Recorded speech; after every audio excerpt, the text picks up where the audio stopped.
I'm so mad. I'm so mad. I thought I was unmuted.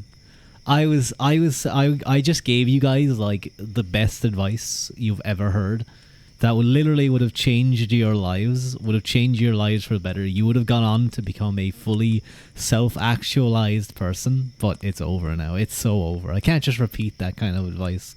That was like one in a lifetime advice too. No, it's so over. A-pop, I'm sorry. I'm sorry. I thought I was live. But I think what actually was happening was my microphone was turned off. That's what it was. So even though I did have it unmuted, it still wasn't working. Oopsies. But I was saying hello. I hope everyone's having a lovely time. Hope everyone's doing very, very well. Welcome in WhatsApp. Welcome in Laughs a Lot. Welcome in A-pop. It's lovely to see you guys.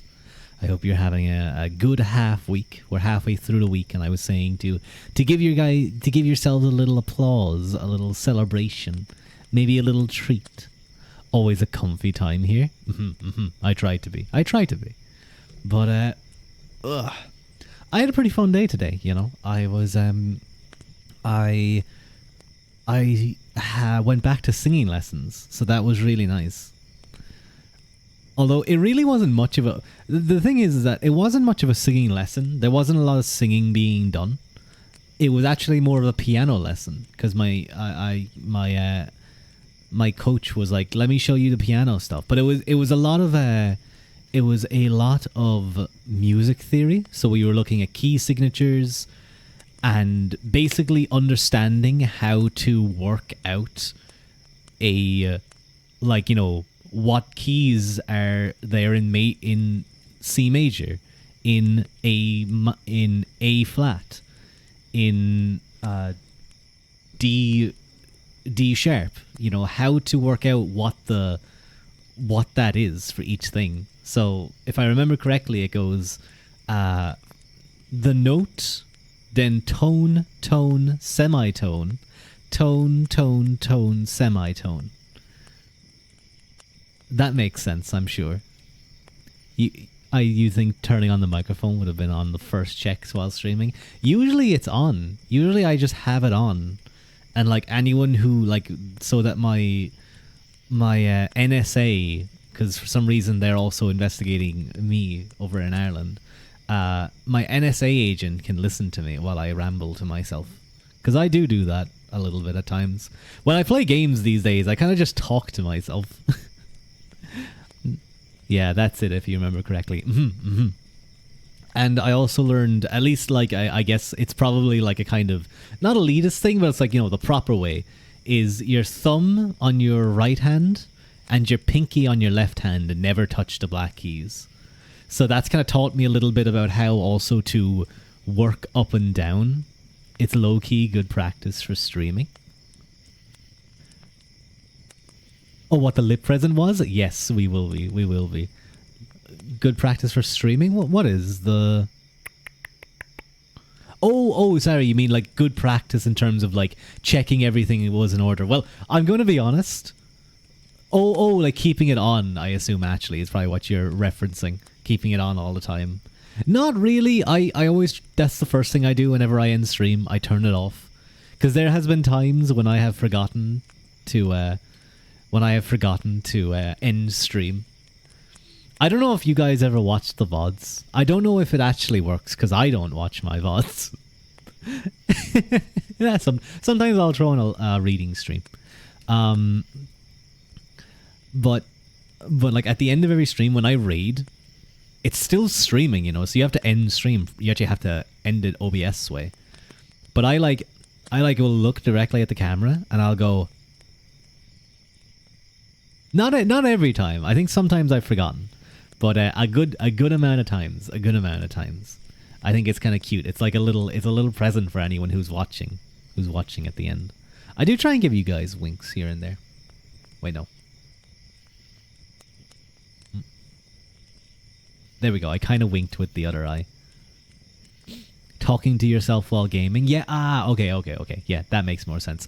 I had a very panic-inducing battle in Warhammer 3 recently. Um, there was so much going on, and I'm not very good at that game. And I was kind of just panic. Like, okay, you go here, you go over there, you guys shoot at this thing. Oh god, I forgot to bring my cavalry around the back. Oh god, there's a giant ship monster shooting cannons at me. Shooting cannonballs at me. If it was shooting cannons at me, that would be even scarier. Philosophy. Last time I tried to do a reading stream in philosophy, I didn't get much reading done. The eye tracking is not being very friendly. Wait, hang on. I think I know what's happening.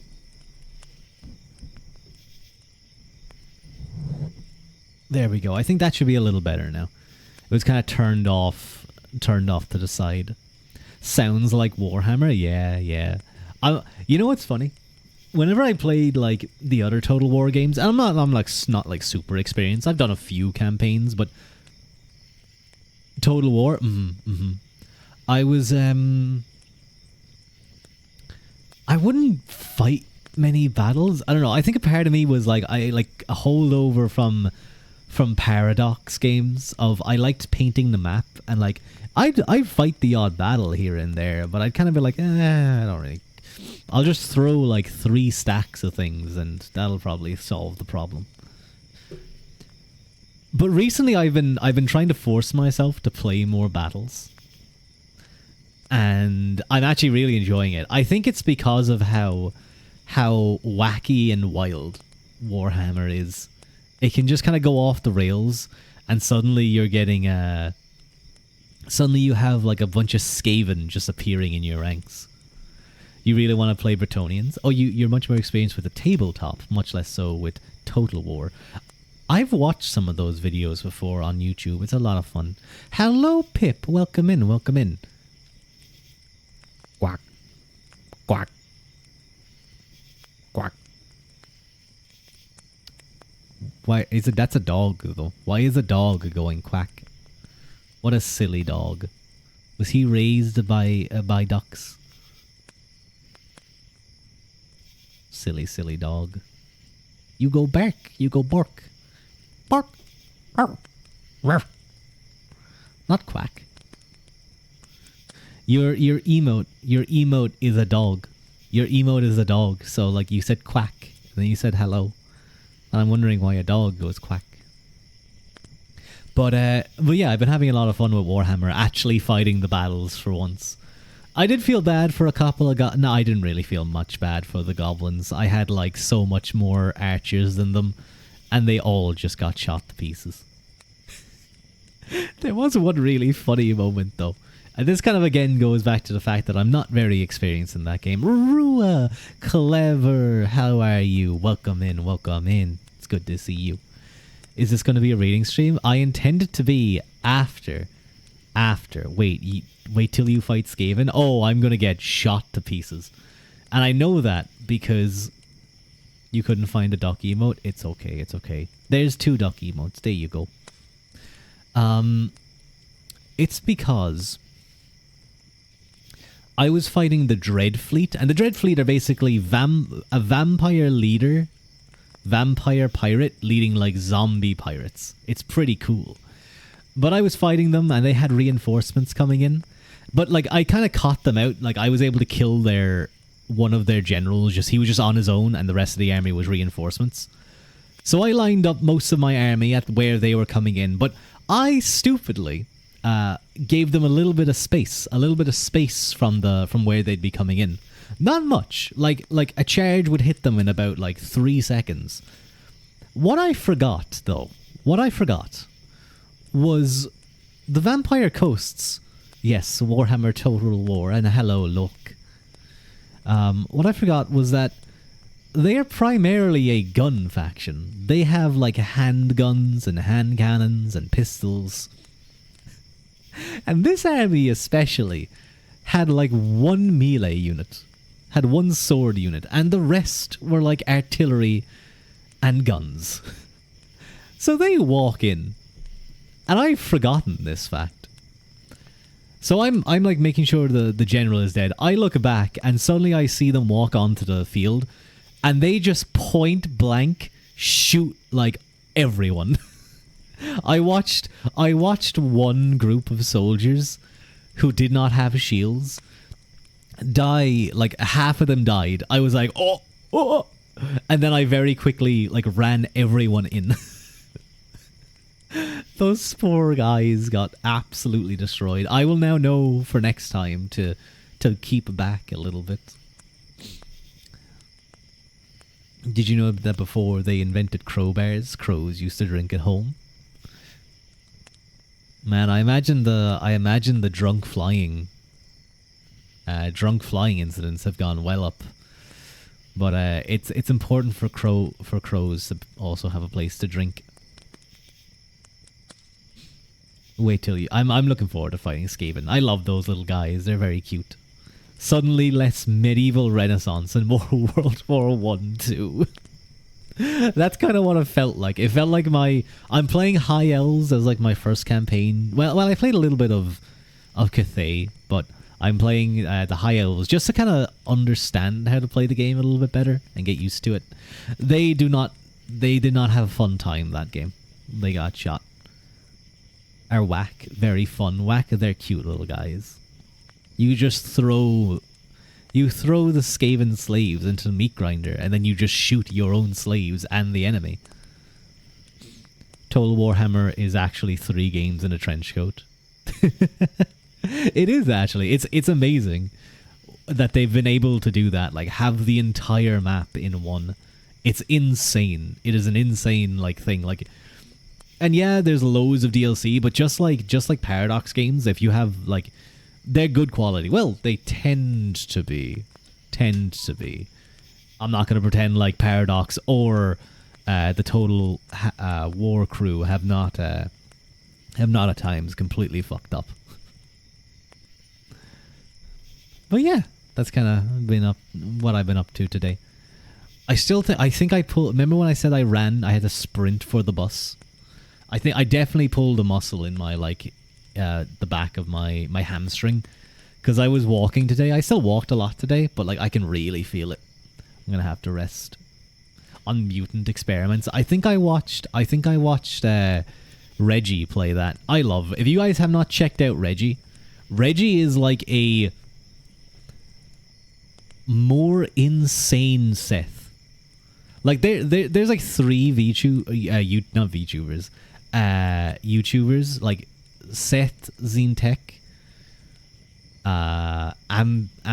Ambiguous Amphibian, and Reggie. I love them all, but like Seth obviously is like the progenitor. I've said this before. Seth created a whole genre of YouTube videos by himself, and it works. Like his style of content and editing is fantastic. Reggie takes that, like there's quite a few. I remember General Sam did like an attempt at that with Total War 3 Kingdoms, and it wasn't bad. It wasn't bad at all. But Reggie has definitely found a niche within that niche of Seth inspired videos. You fought Skaven on tabletop, and nothing gets more whack than the lightning cannon powered by magic cocaine misfires spin around and massacre their own troops. That sounds very Skaven. Oh god, are you okay? Yeah, no, I'm fine. I'm still able to walk around and stuff. It's just sore, you know. It's just a little bit sore. What time is it? Okay. So, remember last stream I was talking about that. I should probably talk a little bit softer so we have more of the ASMR vibe. Because I am ASMR right now. Remember last stream we were talking about that strange present that I got. You said in Discord, but you didn't say that. Yeah. I said it during stream that my leg was kind of RMSA. ASMR. Maybe I said it weird. I like it was slightly sore, but now I'm pretty certain I kind of pulled the muscle. It's fine though; it'll heal. So yes, exactly. What's up? I got this present, you know. I got this present during Christmas, and the best way I can explain it is it is a tube. It is a tube. I grabbed I grabbed the 90-degree ruler. which is basically just a triangle that is it's a triangle. Very handy for certain things. I also have a 60 degree one. Oh no, wait, that's 45. Whatever. I have two triangle rulers. They're very handy for doing things. But I decided to measure it. It's a little bit under 6 inches. This tube. It is somewhat hollow, and at the end of one part, there is a pair of essentially lips. Big bright red lips. Now I have explained to you guys. I have said to you guys that this is not what you think. This is not the item that you are all thinking it is. I swear to you. I swear. Now, you could turn it into such a thing if you wanted. I mean, people have done such things like that to Gura plushies and Fumos and other such things, and we shan't speak any further of that. But, you know, you can do anything. You have to sacrifice slaves for in-sized health regen. You will heal quicker. Makes sense. Pringle cans. So, I'm gonna post. Not post. I'm gonna bring up that image. So I'm gonna take a top-down angle for our first image. Our second image is going to be kind of slightly pointed, slightly tilted further down. The third image, I think, is going to be a front shot, like a straight-on shot. And then the third is going to be with something else attached to it. So there's also this black cable going out the other end. We don't... No. You're going to get the whole image of the thing. But I'm just kind of... I'll explain. Hang on. I'll see if you guys can figure out what it is. So... Whoa, that's big. Oh. Something else is attached, yes. I would be amazed. Well, I guess there's only so many things it can be, but... So... So, this is the top-down... This is the top-down view. As you can see... Now, you can't really tell from this angle. You can kind of see the shape a little bit. But those are essentially lips. Those are essentially lips. And you guys will see when I post the front view that I'm 100% correct on that. And they're big, bright red ones. It's not as sus as you thought it would be. I told you. All you guys were like freaking out. I will say on the inside there is a soft material too. There's a soft material. I'm going to be honest. I think this might just be like a proxy for people for people to be able to order things and not show it come up as weird. Like it's a make your own thing. Sacre bleu. Hello, Claire. What is that? Where are the lips? So the red thing's down there, but you guys will see in a moment. I'm going to show the second image there now. Oh, I can't get that one. I pulled it. I made it too small.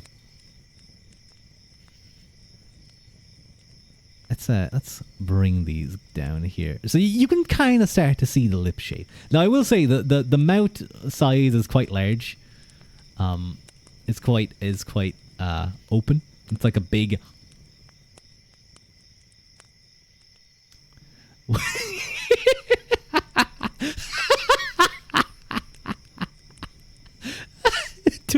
Twitch, to the Twitch mod coming in right now.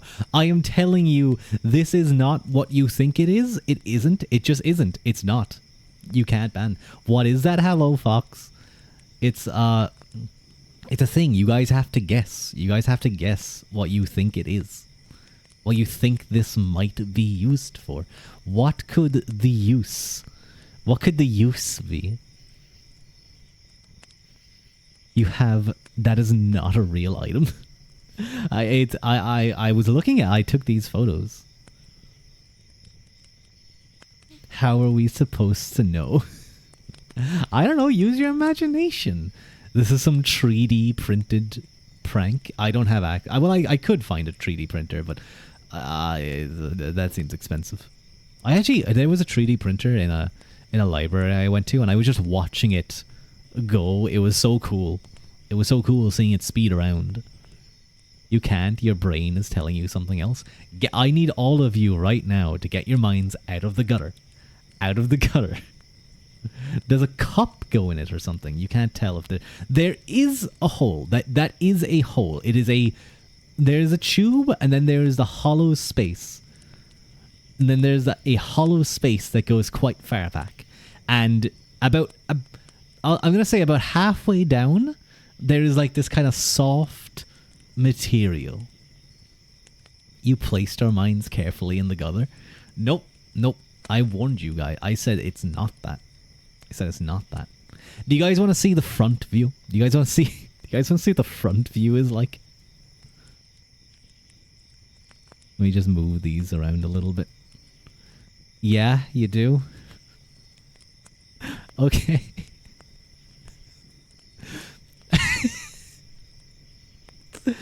So this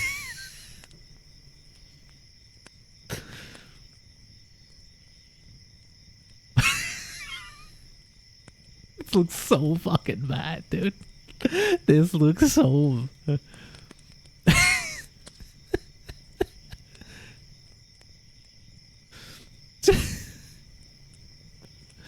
So that's the front. You guys can see the soft material at the bottom there. Little Ruru, don't wake up right now. Just stay sleeping. I can't scare him. That is actually a pair of lips. I told you. It is actually a pair of lips. It is 100% a pair of lips.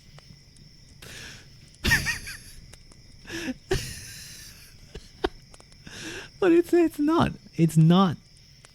not used for bad things, let's say. For bad things. You can't. Apop. I promise. I would not be showing this. I wouldn't even be talking about this if I got such a thing. You're struggling to think what it is. Okay. I don't even know how to give you a hint. It can't even stand up.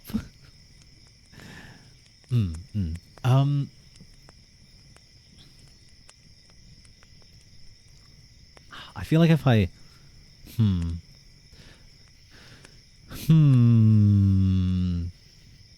You gotta BRB, please don't let you miss the explanation. Okay. I'm gonna... How do I stall for a little bit? Or the demonstration? I have it hidden away because I need to keep this out of sight from people.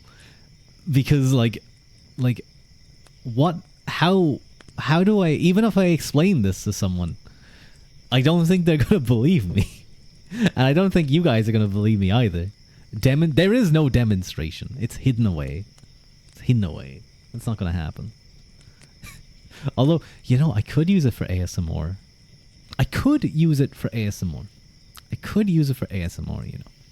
And I guess this will be a bit of a hint. Wait, hang on. Yeah, how do I... Let me...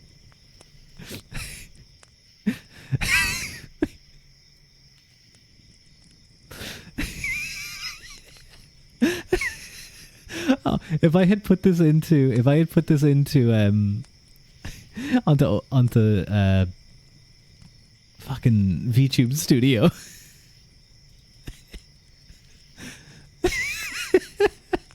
Okay, let me move that away. Let me put this over here. What do you mean by something attached to it?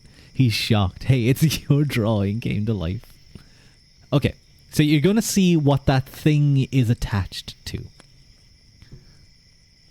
Now, if you guys do, I will explain what this is, but I feel like if you've seen them before, it's pretty obvious what it is.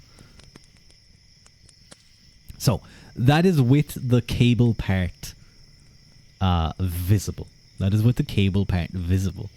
This might start to give you guys a little bit of an idea of what it possibly could be. And let me say, the stuff in here is like foam. It's foam in there. Quite a compact foam.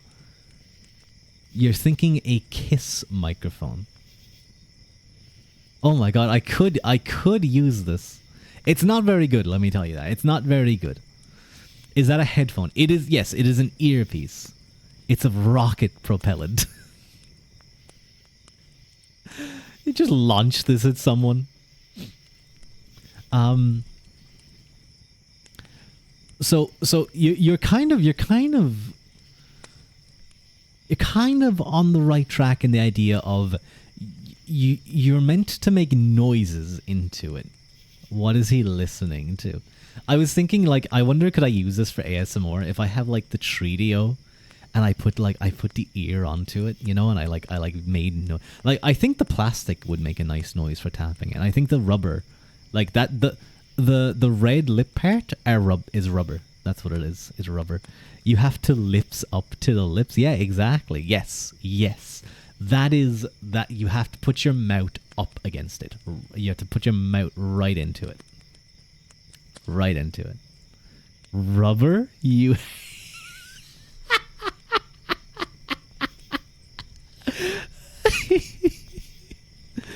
Oh my god, the kissing practice was correct. It was not. It was not. But you guys are on somewhat the right track.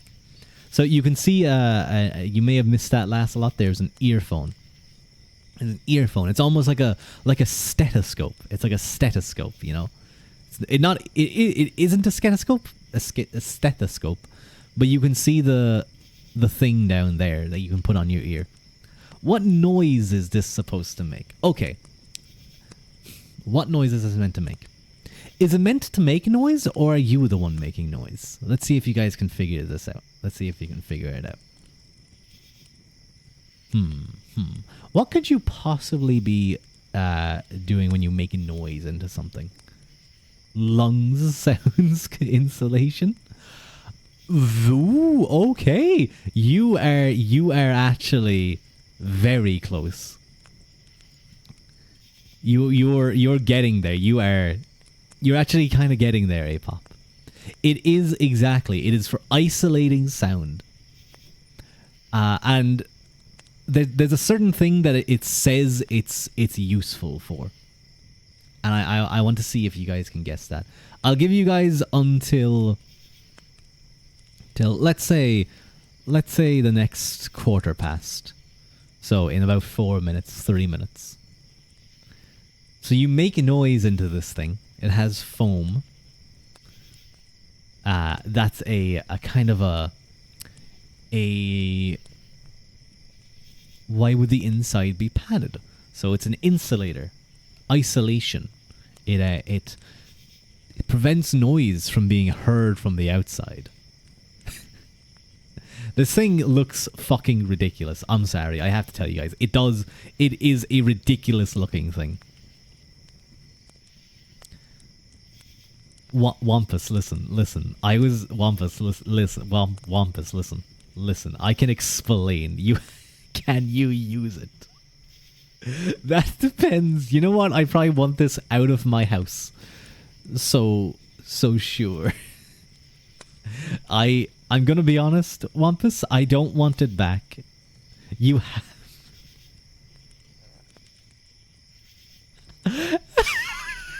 Yeah. I got gifted this in Christmas. I got gifted this for Christmas. Thought you were showing it as if you wanted it. Why would I want something like this? Now, I will say, the actual thought behind it, what it actually is a very nice, thoughtful gift. It's just very funny looking. It's just very funny looking. You have vibes on your throne. I don't know what that means. Nice, thoughtful gift for a single young man. Who said I was single? I have many times.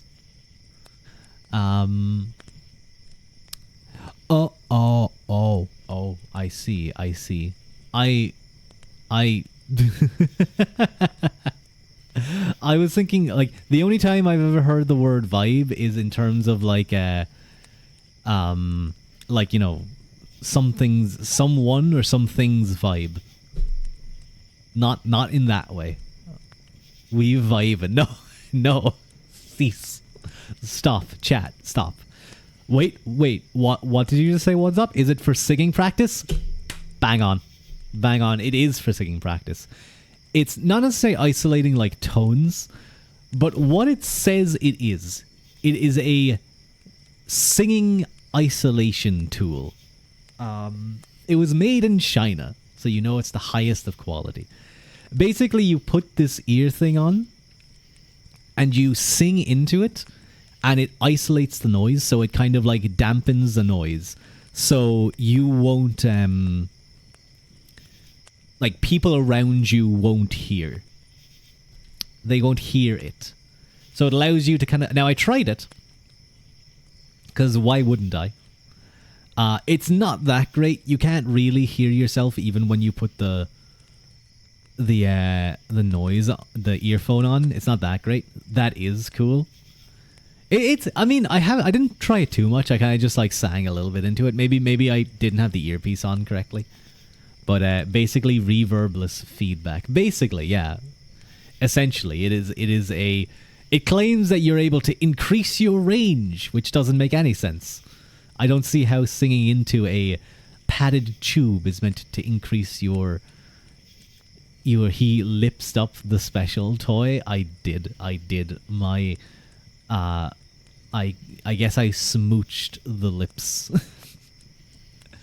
But yes, that is what it is. I told you guys it is completely say-so. It is perfectly normal.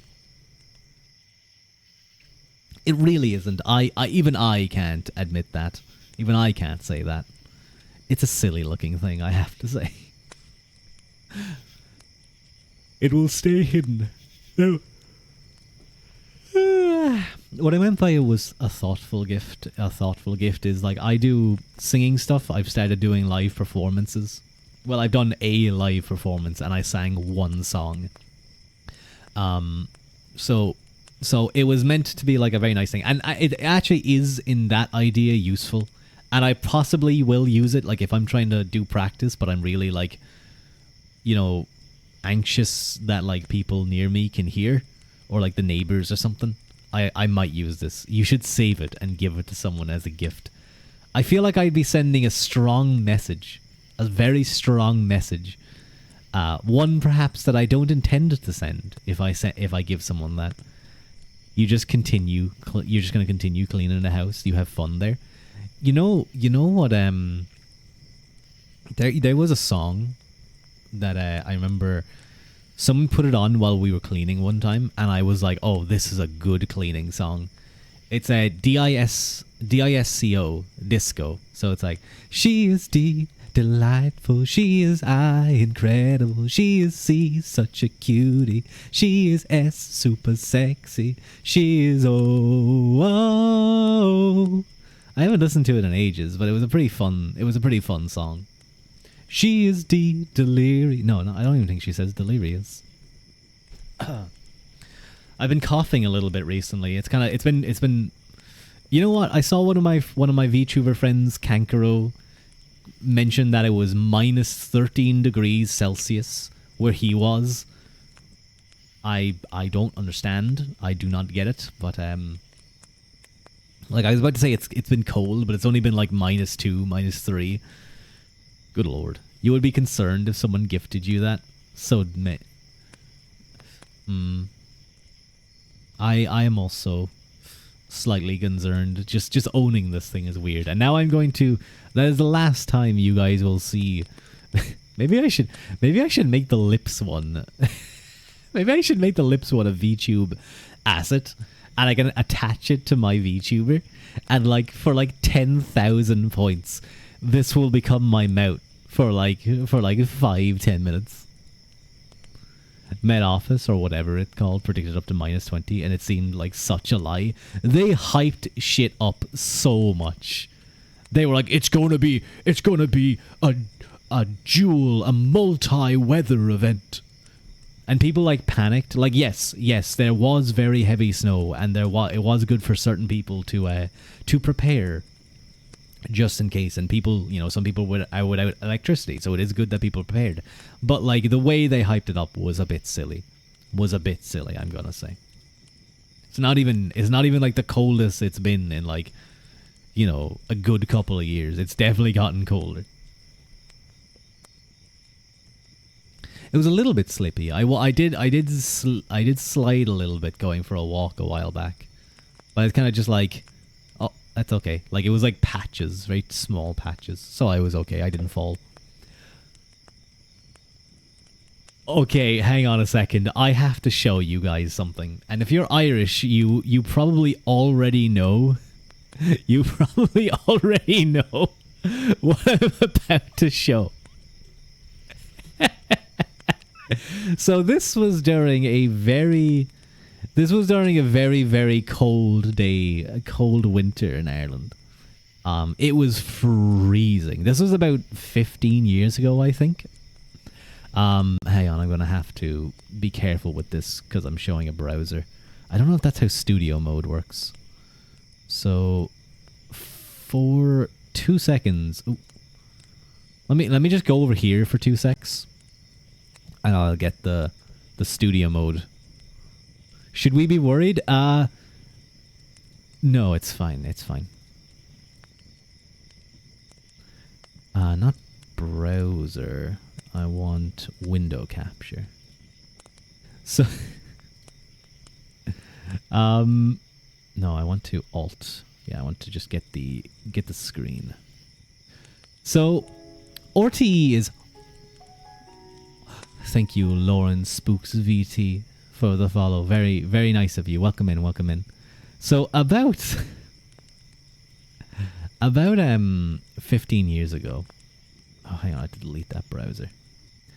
On the national news broadcaster, so sort of like the BBC in Britain, we have the RT, which is our version of that.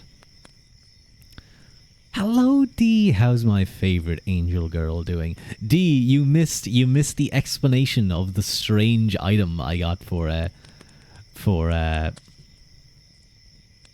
Christmas. Yeah, I don't think anything should show. You guys might see I guess some recommended videos, but I think that should be fine. The lips, yes, you missed the lips item. I will quickly show them after I show you this. But okay, so this is national TV, okay? National news. Everyone is watching. They're reporting all about how cold it is and how dangerous it is on the roads and all the ice and stuff. Oh my god, I love your model. It's so pretty. Thank you so much. My wonderful. I need to get a command that allows me to go like who my mama is and my papa is, to shout them out. But thank you so much, Lauren. Very, very sweet of you, and thank you for the first time chat. It's lovely to meet you. I assume by VT that you are also a VTuber, so welcome in. I'll have to check you out sometime. Maybe someone will slip. Oh wait, can you guys hear this? I don't think you can. Hang on, I need to...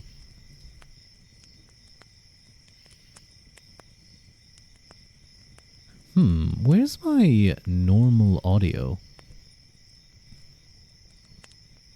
I can just do application capture. Man falls. There we go. So remember, this is national TV. Millions of people are watching. Probably like 1.5 million, 2 million. Authorities, including Dublin City Council, have warned that water supplies are now at critically low levels. Also, many roads and pavements remain hazardous, and it's claimed there could be a rise in personal injury claims as a result. Dublin pavements remain very dangerous, although this man was not seriously hurt.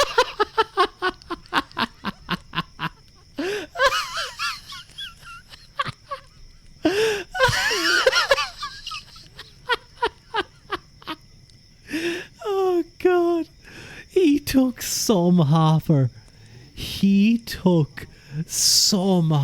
Man. He slapped off the ground. Oh my god, it's one of and you know what the funniest thing is? They show it so much. They show it all the time on TV. It's watched multiple times. Hello, King Bob. Name pronunciation. My name is Rua Ua Quilta. Rua Ua Quilta. It's been a while since I got a name pronunciation. Thank you. Thank you very much. But they show this every Christmas, especially when it's cold and icy. Do you guys want to see it again? You guys don't think I'm a bad person for laughing so much at this. He was fine, by the way. He was fine. They even say on the news that he wasn't injured. They say afterwards that he wasn't injured. You do. Happy New Year. Happy New Year to you as well, King Bob. Happy New Year. Dublin pavements remain very dangerous, although this man was not seriously hurt. Oh my god, dude. You know what he's really lucky about? He's really lucky he turned sideways and he sort of his shoulder and stuff took the full brunt of things. Like his side, like his head still kind of snaps, but like if he would have slipped forward, you know what I want to know? I want to know why they had a camera set up here. Saved from hitting his head on the wall. Yeah, actually he does watch the slow-mo. His hands kind of push him.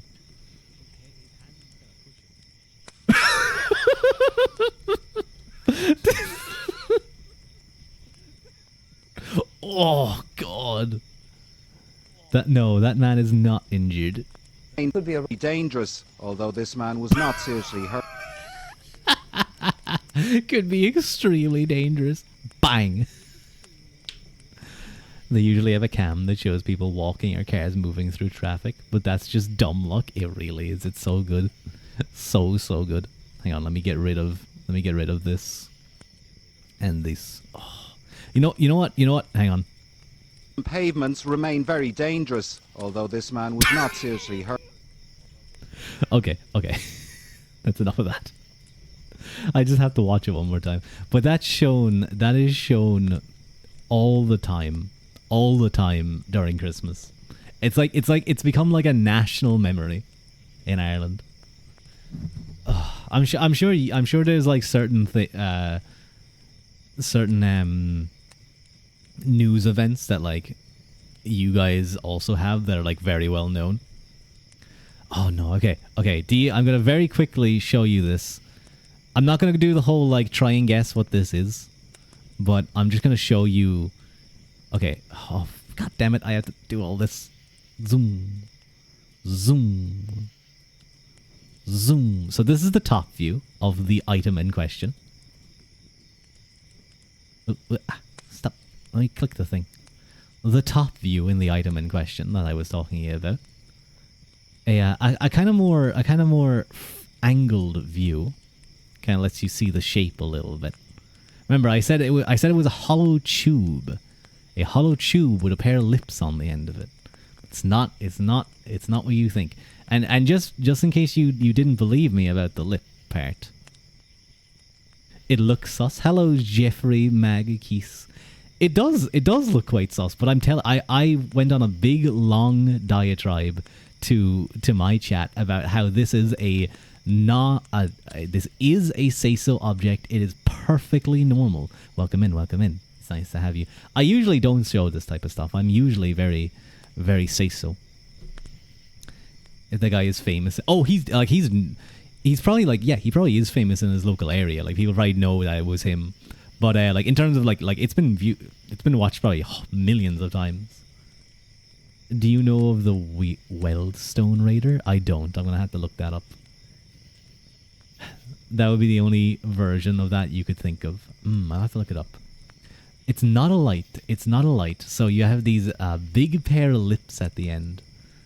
You have this kind of thick, soft foam at the bottom, and a big long tube. So that's what this is, D. It also has, I'm not going to show the image because I'm just tired of resizing things. But at the end of this is like an earphone. It's like one of those, you know, those earphones that you put in and it has like a little thing that you wrap around your ear. It has one of those. So to explain what this is, D, it is a sound dampener, I guess. Is it the CAN telephone? It isn't, but that actually would make a lot more sense than what they claim this is. But basically, it's what it looks like. Yes, it is exactly what it looks like. It is something you sing into, so that it holds in the sound, and you have that earpiece up to your ear, so you can hear yourself, but like other people can't really hear you. It dampens the sound. So if you were like self-conscious about singing, you could sing away into this and people wouldn't really hear. That's what this is. I swear that is what the packaging is. That's what it claims. Now, I'm going to be honest, D. I'm going to be honest. I think this might just be a way for people to buy certain things and make it look make it look good on their like bank statement, I guess. I don't know. Doesn't look like its name. It doesn't. You think they might make it like a microphone themed or something. But no. They make it, well, whatever that is. But yes. That was a good hour of content, I think. That was a good hour of content.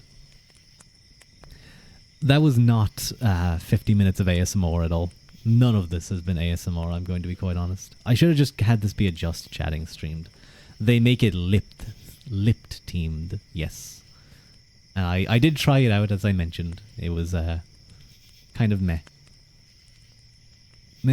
Maybe I'll use it for ASMR. I wonder if I like put the earpiece onto the 3DO and then I whispered into the microphone. Would you guys hear me? Or would I have to like shout into the microphone? That could be funny. But yeah. Ruin the ASMR even more by watching the Wellstone Raider live. I'll have to check that one out. Oh. There's a video. I don't think I can show it because it's very let's say graphic. But there is what is it called now again? There's a certain place in the north of Scotland, I believe it is.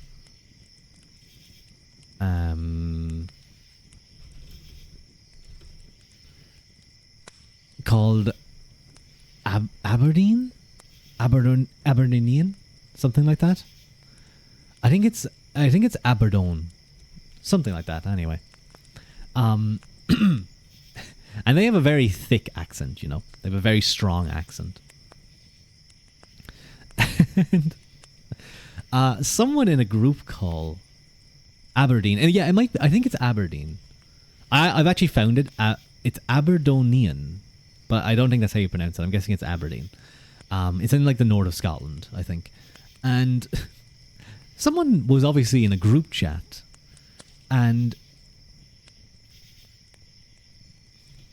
accidentally sent in a voice message. A voice message into the group chat to a group of their friends, or someone sent it on to them. And let's just say it is a man speaking of the many things that he would like to do to a woman in all of the glories of the Scottish accent and slang. Maybe we'll watch it on stream. I don't know. I might actually have to put it not safe for work in that situation because it is ridiculous, but it's so funny. Maybe I'll just do like a Discord. Maybe I should do like a Discord stream where I just react to things. Be a reaction streamer. Hello, Billy. Welcome in. How you doing? How's Billy the Bucket doing? Have you melted yet today, or are you still going strong? I hope you're still going strong, Billy. I believe in you. God damn it, Billy. It doesn't work. What does that even mean? How do I even pronounce this? Sequungles. Sequungles. Can't even scrungle properly. He can't scrungle. I think like, what I imagine, that looks like something, that looks like what happens when, like, in the cartoons, the cartoon character becomes like an accordion, you know, like a piano falls on them and then, like, the piano gets lifted away and they're just an accordion. Every time they walk, they, like, go up and down. Anything car related, you can't park there, sir. You can't park there, mate. I saw one where it's like, it was like a skit. It's like someone's, crashed their car and people just keep, like, everyone who drives past goes, you can't park there, mate. You can't park there, you can't. It's so funny. And so, very much true, I imagine. You probably get so angry about it. But I imagine it could be one of those things that, like, you get angry, and then, like, after a time, like, if it actually happened, you probably just start laughing. And then you get angry again, because it keeps happening. Or the why you coming fast guy. Of course, Takeshi, no, is it Takeshi? Yeah, I think it's Takeshi. Is one of the greatest videos. He's not even in a car, he's just him sprinting. I think he's riding a bike, but I like to imagine that he is actually running at speeds unknown to humanity after he has become sex. Excuse me. But I think that was enough of silly times. I'm going to try and read for about the next hour or so. Let me just find my bottle of water real quick.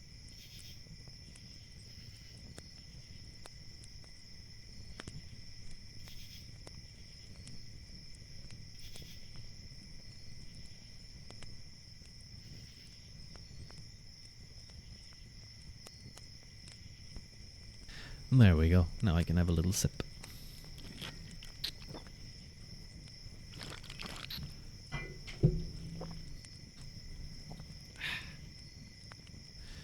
Ooh, oh no. Oh no, wait, I can stop it from starting. I thought an ad started, but I actually got to block the ad. That's good. That's good. Okay. So. We will now be getting into the actual, like, reading content of this stream. The kind of cozy learning about philosophy part.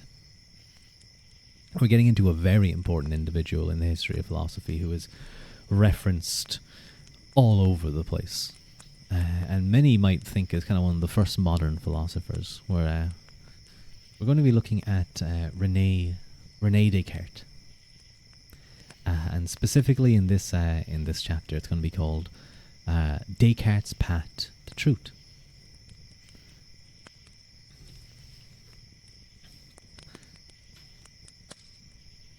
So when we last left off, we finished the deep dive into the rise of Protestantism with Martin Luther, the debate of freedom of will, and kind of the two competing ideals of humanism and the Protestantism of Martin Luther, where one exalts, where in the face of the nominalist God, one exalts man, exalts the power of man, the creative ability of man, and the other turns to God in an attempt to find solace and grace. And now we get into the part about kind of the third aspect. The third aspect, that of them putting nature, turning to the quantitative, the material world, the things that can be measured. Let's get into this chapter. At the very beginning of his earliest philosophical reflections, René Descartes placed the surprising proverb, "The fear of the Lord is the beginning of wisdom." And this work, which was never completed, and which we know only from Ballet's biography and Leibniz's notes, was Descartes' earliest attempt to develop the science he had described to Isaac Beeckman a few months before in early 1619.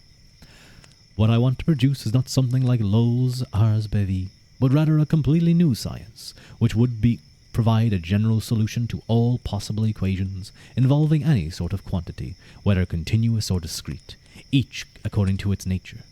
There is, I think, no imaginable problem which cannot be solved at any rate by such lines as these. Almost nothing in geometry will remain to be discovered. This is, of course, a gigantic task, and one hardly suitable for one person. Indeed, it is an incredibly ambitious project. But through the confusing darkness of this science I have caught a glimpse of some sort of light, and with the aid of this I think I shall be able to dispel even the thickest obscurities. The ultimate result of these efforts, renewed and sustained over a period of many years, was a new science based on the natural light of reason that revolutionized European thought and helped to bring about the modern age into being. But how are we to understand the claim that stands at its beginning? We are prone to think of modernity as a secular age, and to think of Descartes in particular as one of those most responsible for the rejection of religion. How in this light can we make sense of his claim that fear of the Lord is the beginning of this new wisdom? The province of the proverb is probably coterminous with religion as such. In the Old Testament it points to a wrathful God who demands strict adherence to his law. The wisdom referred to in the proverb is thus not questioning and thinking, that is, not philosophy or science, but piety and obedience. Is this, however, what Descartes means when he puts the proverb at the head of his text? Which Lord is he referring to that generates this fear? It's hard to believe that the God that Descartes had in mind is the rational God of scholasticism or the Neoplatonic God of humanism. I want to suggest instead that the God the young Descartes has in mind is rather the arbitrary and unpredictable God that first appeared in the thought of Occam and who found his preeminent form in the hidden God of Luther. It was this God who appeared in such a horrifying fashion to Descartes in the Wars of Religion, and who also opened up the possibility of a new wisdom. How is it possible, though, that the experience of this dark God can engender the natural light that Descartes so excitedly described to Beekman in the letter cited above, a light that would cut through the darkness and deception engendered by this hidden God, and provide the illumination needed to construct the citadel of reason that became the modern world? How is it that the light shines out of this darkness? In this chapter, I will argue that Descartes sought to construct a bastion of reason against this terrifying God of nominalism, a bastion that could provide not only individual certainty and security, and not only mitigate or eliminate the incomodities of nature, but also bring an end to the religious and political strife that was tearing Europe to pieces. Descartes aimed to achieve this and make man master and possessor of nature by developing a mathematical science that could provide a picture of the true world underlying the phenomena. Moreover, while Descartes drew upon many of the prevailing resources in the humanist in the humanist tradition, and particularly on Hermeticism, in seeking to construct his bastion, he ultimately establishes his foundation on a very different ground than that of humanism. Like most of the humanists, Descartes asserts the independence of the human will and capacity of man to make himself master and possessor of nature by coming to understand and manipulate her hidden powers. In contrast to the humanists, however, he grounds human freedom not in the power of the individual, but in the fact that our will, like the will of God, is infinite. Indeed, it is this understanding of infinity that is essential as the foundation of his science. In this respect, Descartes' science rests in an almost paradoxical way on the God he both fears and worships. The natural light he believes is essential to the creation of the modern world is thus the light that shines out of the darkness of this divinity. Ooh, I've actually almost forgot to have my book.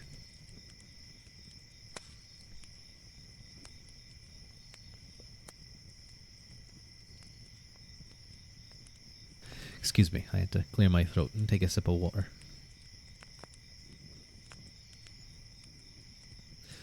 The historical and biographical background of Descartes' thought. The development of the Reformation in Europe was rapid and widespread. Inspired by Luther and reacting to the church abuses in their own areas, reformers appeared throughout Europe. Already in 1520, Zwingli had brought the Reformation to Switzerland, and many of his radical followers soon followed the Anabaptist movement that spread across Europe, especially among the lower classes. The transformation of the English Church began in 1529 when Henry VIII's break with the Pope was finalized in 1536 with the Act of Dissolution.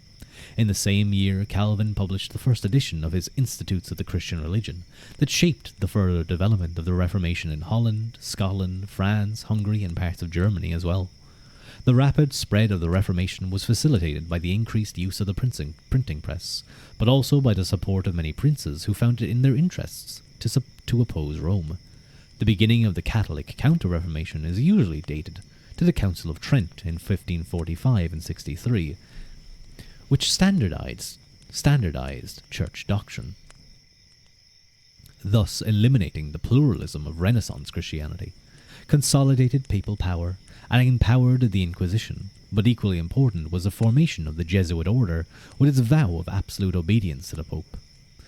The first of the religious wars broke out in Germany in 1546 and only brought to an end in 1555 by the Peace of Augsburg, which allowed princes to determine religious beliefs in their domains.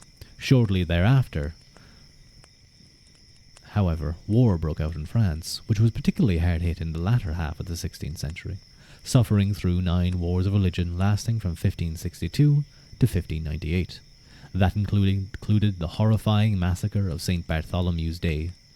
This period of warfare culminated in the so-called War of the Three Henries in 1584 to 89, and the War of the League in 1589 to 98.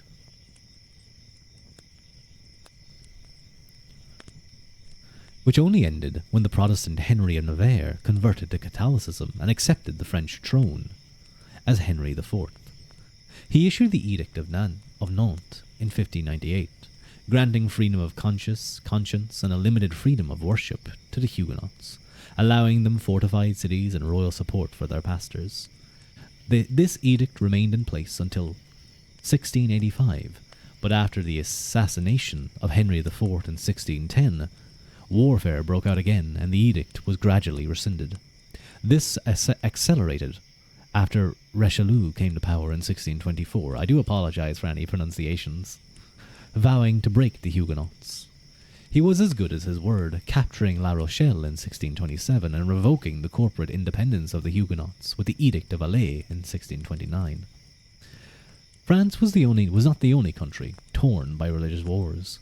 Almost all of Europe was engulfed by this conflict. The 30 Years' War in 1618-48 was centred in Germany and convulsed most of the Central and Northern Europe. The war began when Ferdinand became Holy Roman Emperor and sought to suppress Protestantism in all of his territories. Bohemia, which was then a predominantly Protestant region, revolted and offered its throne to Frederick, the Elector of the Palatinate, champion of the Reformed Protestant cause. Frederick became king in October 1619, but ruled only until November 8, 1620, when his forces were defeated at the Battle of White Mountain.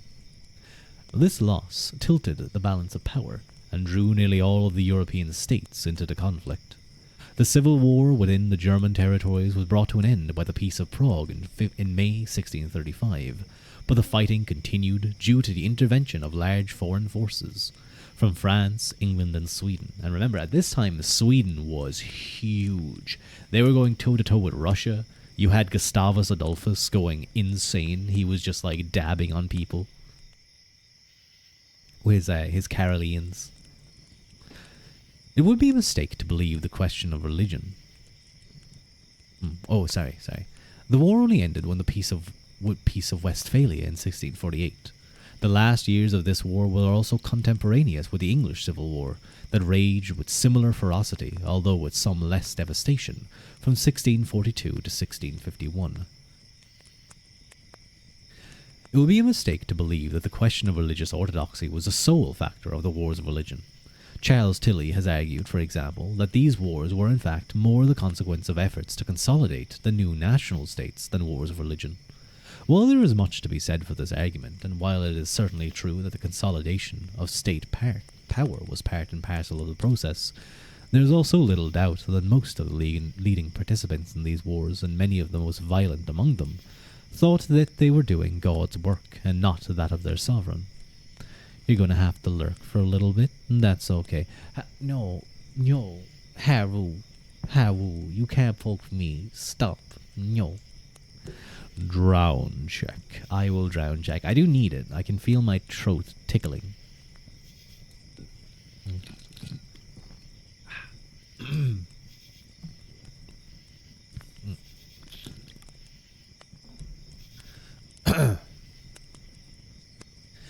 Thank you for the drown check, Haru. And I do apologize. The Haru's doing a drawing, and I'm really looking forward to it. But I was asleep last night, and I kind of like half woke up, and very blurrily looked at Discord, and I got to see the work in progress, and I was like, it looks so good, thank you. And then I said I have to go back to sleep, and then I went back to sleep. I pretty much put my head down and fell right back to sleep. So thank you, Haru. Why I woke up, I don't know, but I think my body was like, it could just tell I got a message. I hope you're doing well, Haru, though. It's halfway through the week. You're almost there. You're almost there. Just 2 more days and it's the weekend.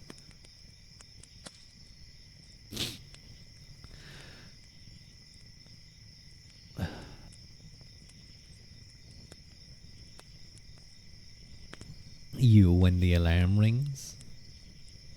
I'm actually pretty good when getting up. Well, it kind of depends. Some days I will definitely sleep through an alarm, or I'll wake up, I'll go, oh, the alarm's going off, and then I'll turn it off, and then I won't get up. Those are days I'm thankful that working from home is a thing. It's so cold. Oh, I can only imagine. Like, one of my friends was saying that it was -10 or -13 where he was, Celsius.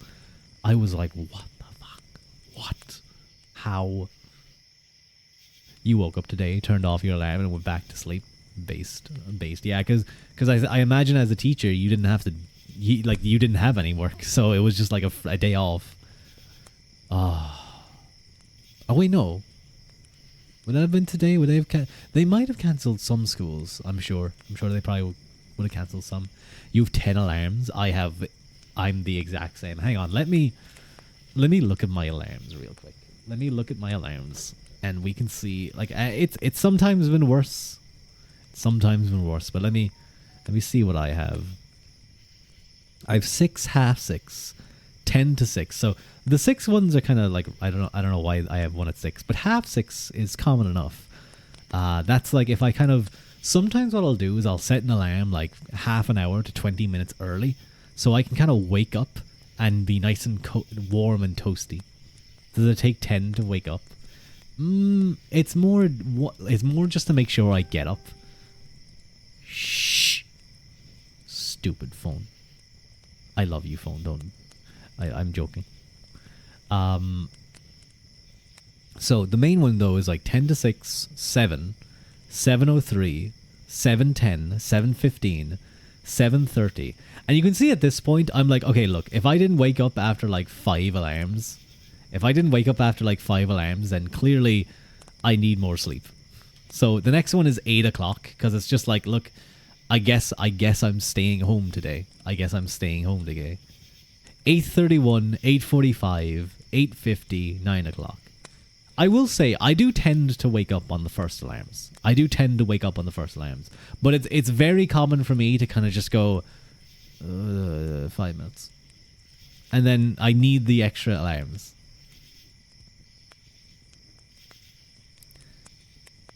But like, it's even worse. Like, I have another phone. I have a work phone that I also have many alarms on. And the annoying thing is that sometimes I'll be like in the shower, I'll be like, do, scrubbing my hair.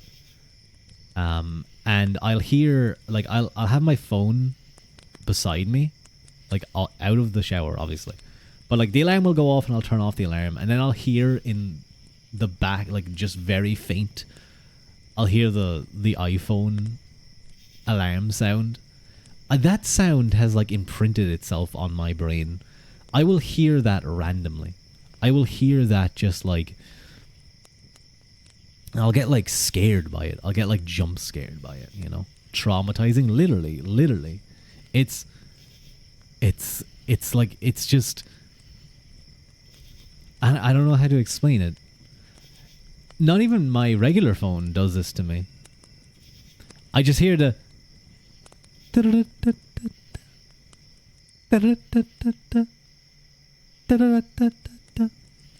just like in the back of my brain. Like sometimes that is the alarm still going off.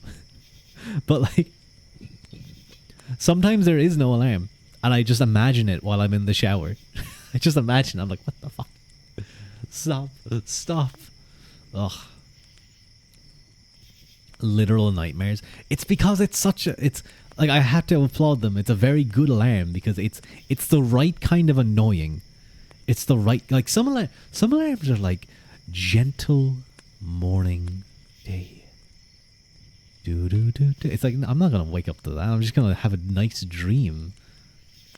Sunshine, sand, misty spring. It's like, what the fuck are you talking about? I'm gonna have dreams about these very things. And then you just have like the iPhone kicking down your door and waking you up. Now you could also just go alarm siren. I kind of want to start using an alarm siren. I think that could be a good alarm. I don't know what one I'd use though. Ooh, I still have some battery left before I have to go charge that.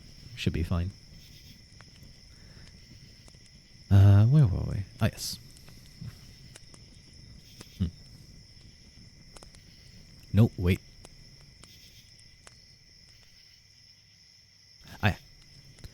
Thus, while we cannot attribute the wars simply to religious differences, there can be no doubt that religion in many different forms and ways contributed to the fanaticism and slaughter that distinguished those wars from so many others. Descartes, 1596 to 1650, was intimately acquainted with the struggles of the time. His family was Catholic, but had connections to Protestant France. They lived in I don't know how to pronounce that one. Which was a Huguenot stronghold. Poitou. And also had close ties to Châteauroux, a secure city under the Edict of Nantes. His mother died when Descartes was 1 and his father remarried, leaving him principally in the care of his maternal grandmother and perhaps his great-uncle Michel Ferrand, who was a judge in Cherot. No, I thought I saw something. I thought I saw something out of the corner of my eye. You got me. Okay, you got me there. I'm pretty sure you got a lot of nose pokes. Right on the tip of my nose. Good job, Fox. I must applaud you for that one. You timed it well. Descartes was sent. Oh no, that was not a face poke, that was a nose poke. Yeah, my nose is all tingly now. Descartes' father and many of his other relations were lawyers or judges, and they clearly expected Descartes would pursue a similar career in governmental service. Descartes was sent along with his older brother in 1606 to the Jesuit school, Le Flèche. I don't know how to pronounce French words. Le Flèche. Is that how you pronounce that? Le Flèche? You're smooth, you are. I have to give you that one. That was smooth. You gotta do it when they're not looking. You did it at the right times. Yeah. It was well timed as well because my book, I was looking at the other page, like the page that's away from I was looking at the page on the right, so the left page was covering my eyesight from the VTuber. Or when he just starts.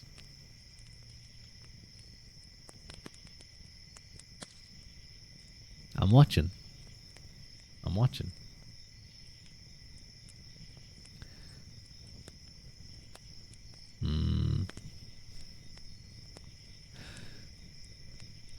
They had been founded 2 years before Henry.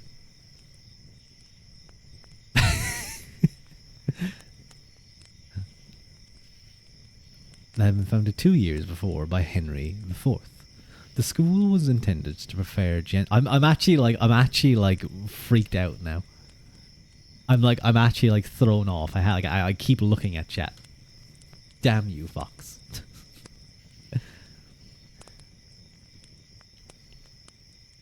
the school was intended to prepare gentlemen for state service, and it had a classical curriculum that drew both on the scholastic and humanist tradition.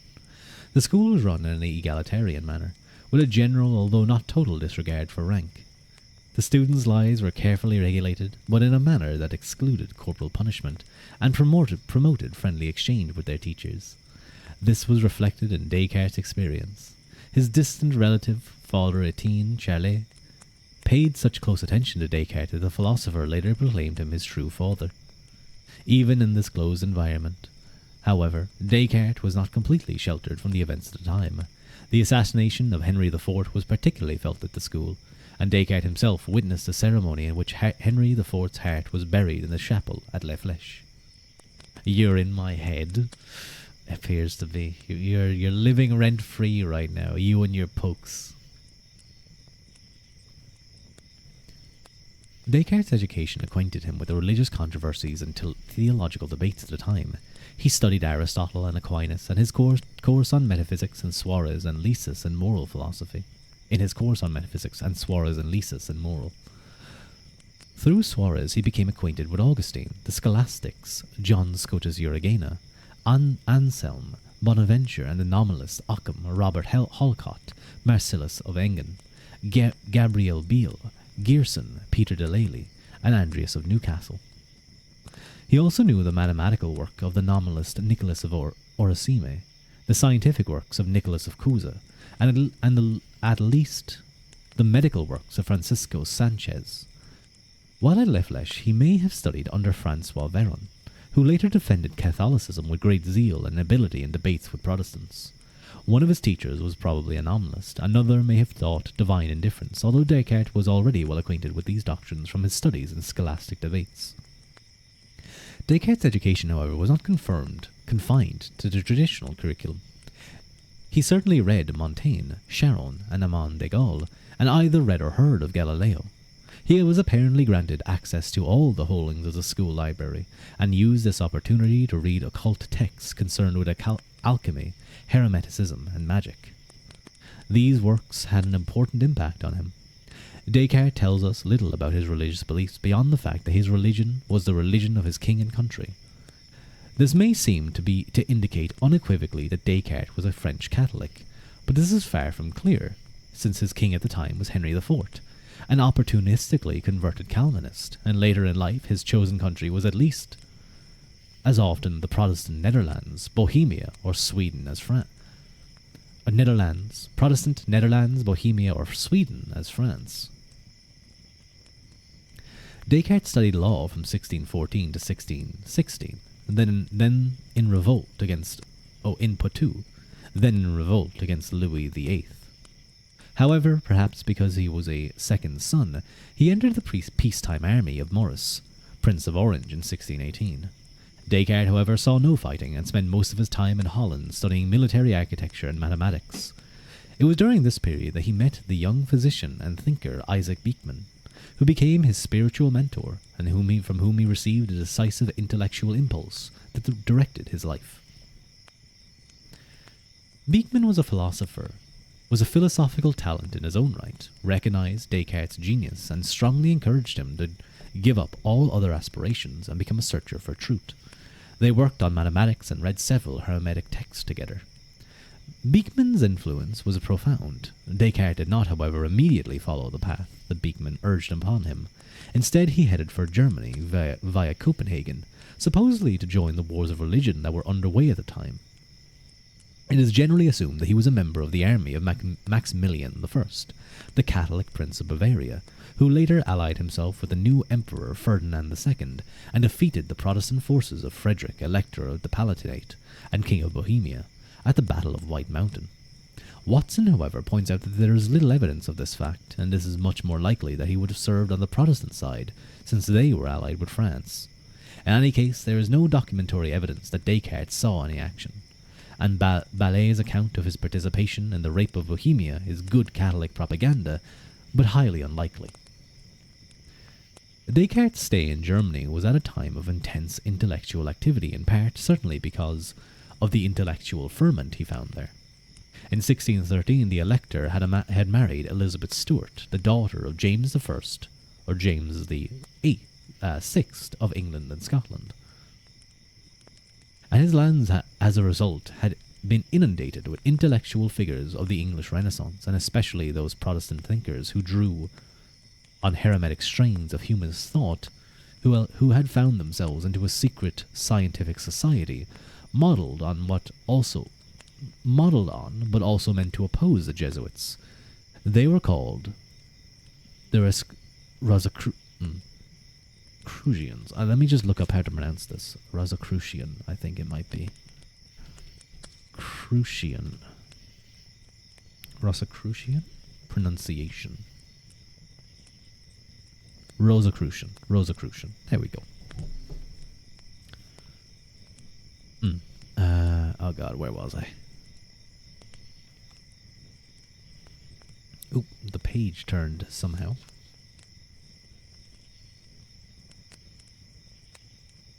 Huh?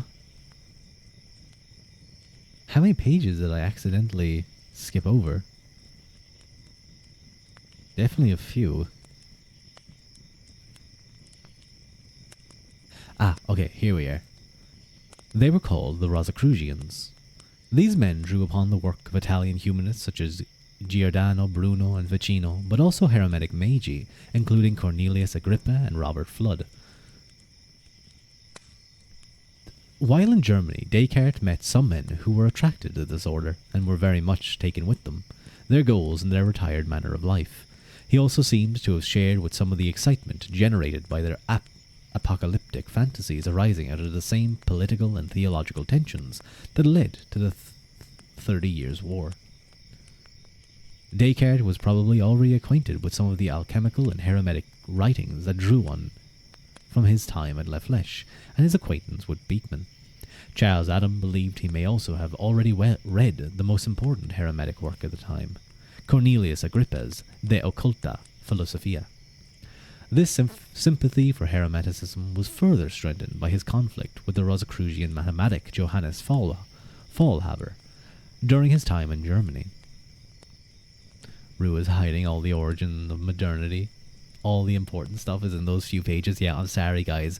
The Rosicrucian order sent me a payment. I just saw it hit my bank account, so I can't read about this stuff to you guys. I'm sorry. They're the real masterminds. The Illuminati, yeah, they're important, but the Rosicrucians, they control everything.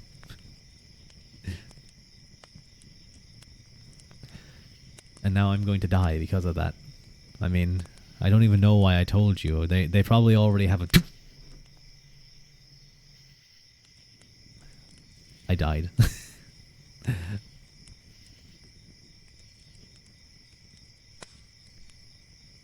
We'll miss him. Oh, thank you. We'll miss you. Oh, we'll miss him.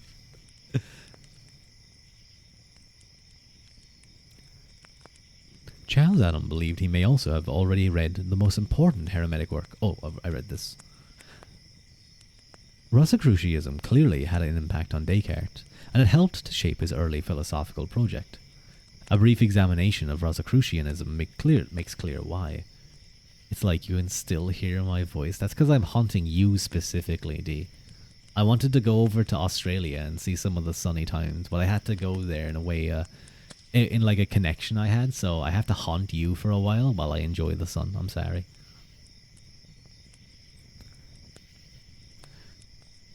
The Rosicrucian project was laid out in two manifestos: the Fame of the Order of the Rosy Cross, written in German and published in 1614, and the Confession of the Order of the Rosy Cross, written in Latin and published in 1615.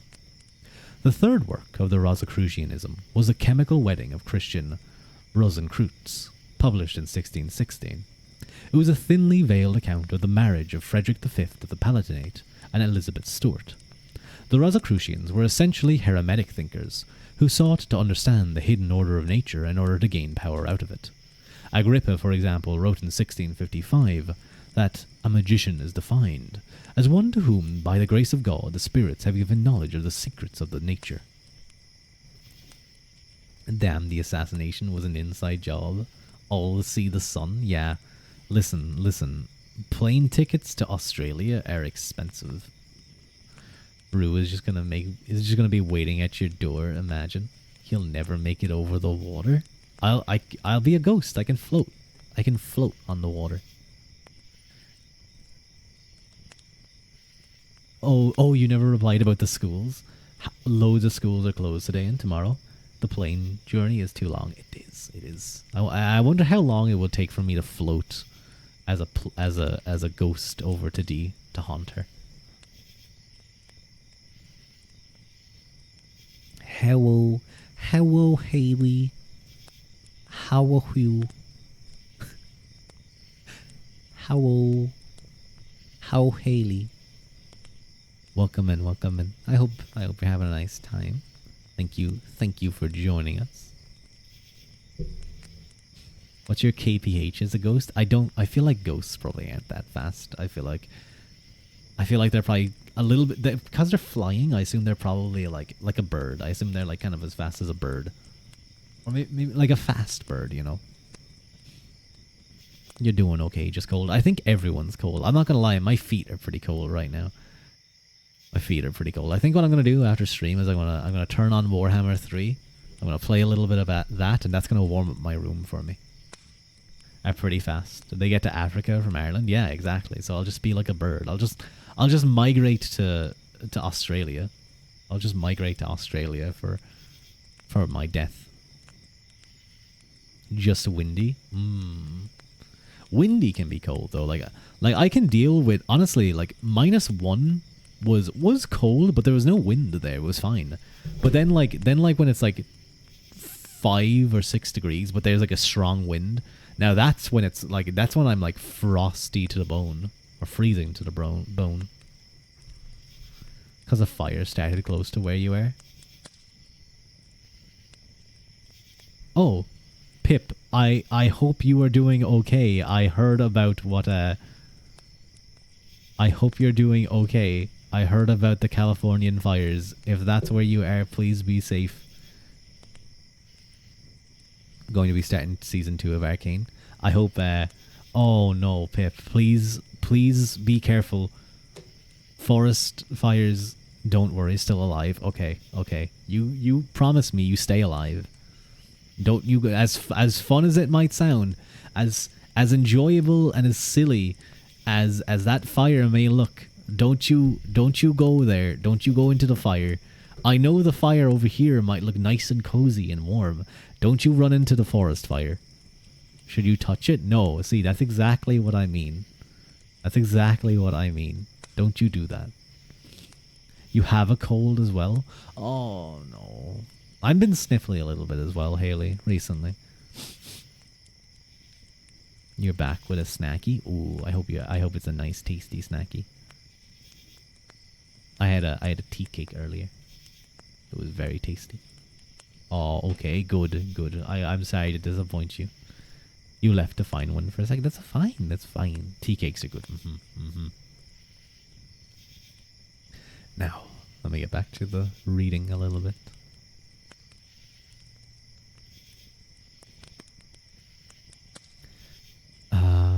Where were we? Ah, yes. Hermetic thinkers divided the world into thinking substance and extension, and sought to prepare themselves for the revelation of the hidden truth that lies in incorporeal substance by banishing the deceptions of the world from their mind. They believed themselves to be aided in this pursuit of these truths by Olympian spirits who had cleared away the shadows of the world that surrounded all things. Nature, however, did not, in their view, deliver up its secrets without a struggle, but had to be tortured and even torn to pieces to discover the truth. Hence they recognized the need for scientific instruments. Moreover, nature in their way could be understood not in ordinary language. I was like keeping an eye out. No. Don't you poke my nose. Fine. I'll accept your poke, Pip. Got a bag of magic stars. You haven't had them in ages. Ooh, I haven't had them in ages as well. I'm gonna have to pick up a pack just because you mentioned them. They're pretty good. You found chippies. I hope you enjoy your chippies. I assume by that you mean crisps, and not like you know, chips. What would you guys call them? French fries.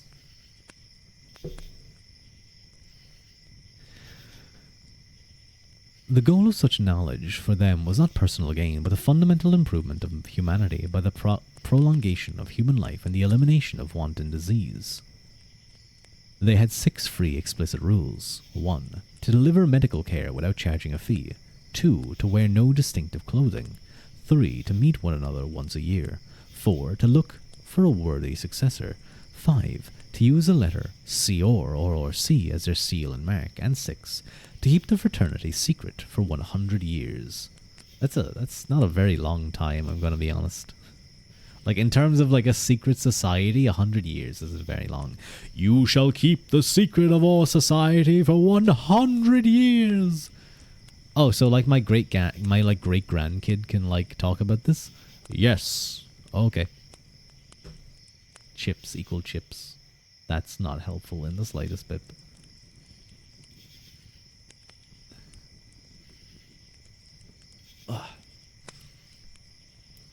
Beekman had encouraged Descartes to follow such a path. And in Germany, Descartes discovered others leading just such lives. This experience seemed to intensify his desire to continue to work on the new science he described earlier to Beekman. Waylaid by an early winter in a small German village near Ulm, and with no friends or acquaintances, Descartes was convinced that the time was ripe to try to establish a foundation for the science he wanted to develop. This was the task he set himself in the small stove-warmed room. Descartes describes this beginning in 2 places, the Olympica section of his little notebook, and more fully in part 2 on the Discourse on Method.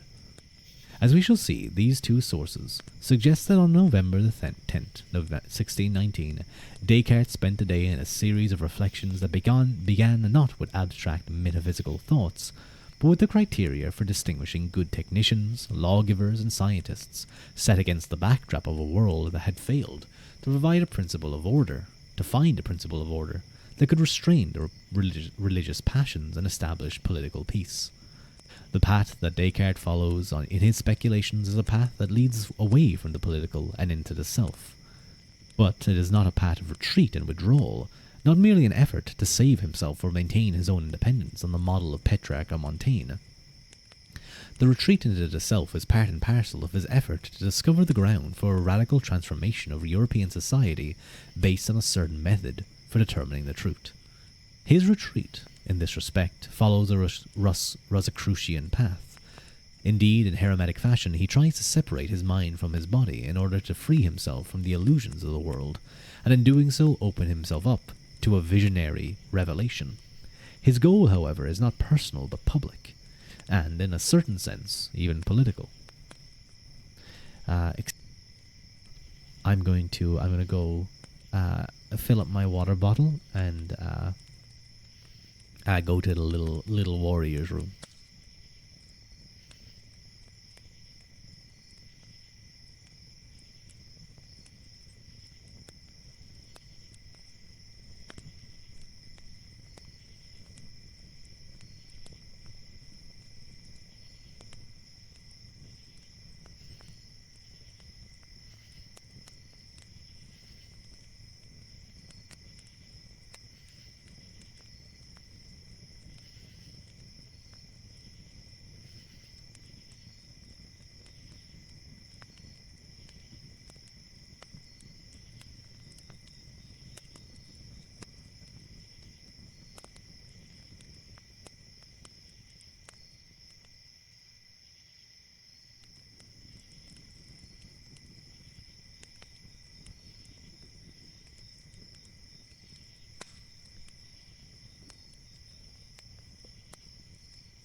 I was like concerned that I forgot to mute the mic. I was like kind of half freaking out about that.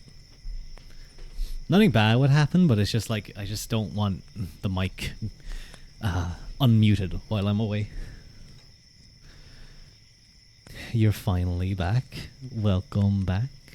Hello, what's up? I was away when you came back, unfortunately. I'm sorry. Anyway, let's get back to our book.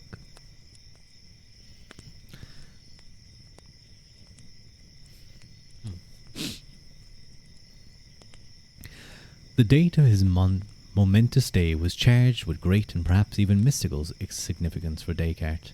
November 10, 1619 was St. Martin's Eve.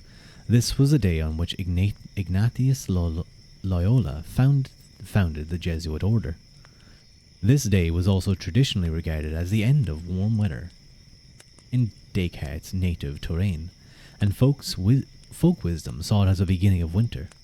Rents were due on leases at that time. It was also the opening day for parliaments, or courts, in France. Descartes received his B.A. on November 9, 1614, and licentiate in canon and civil law on November 10, 1616.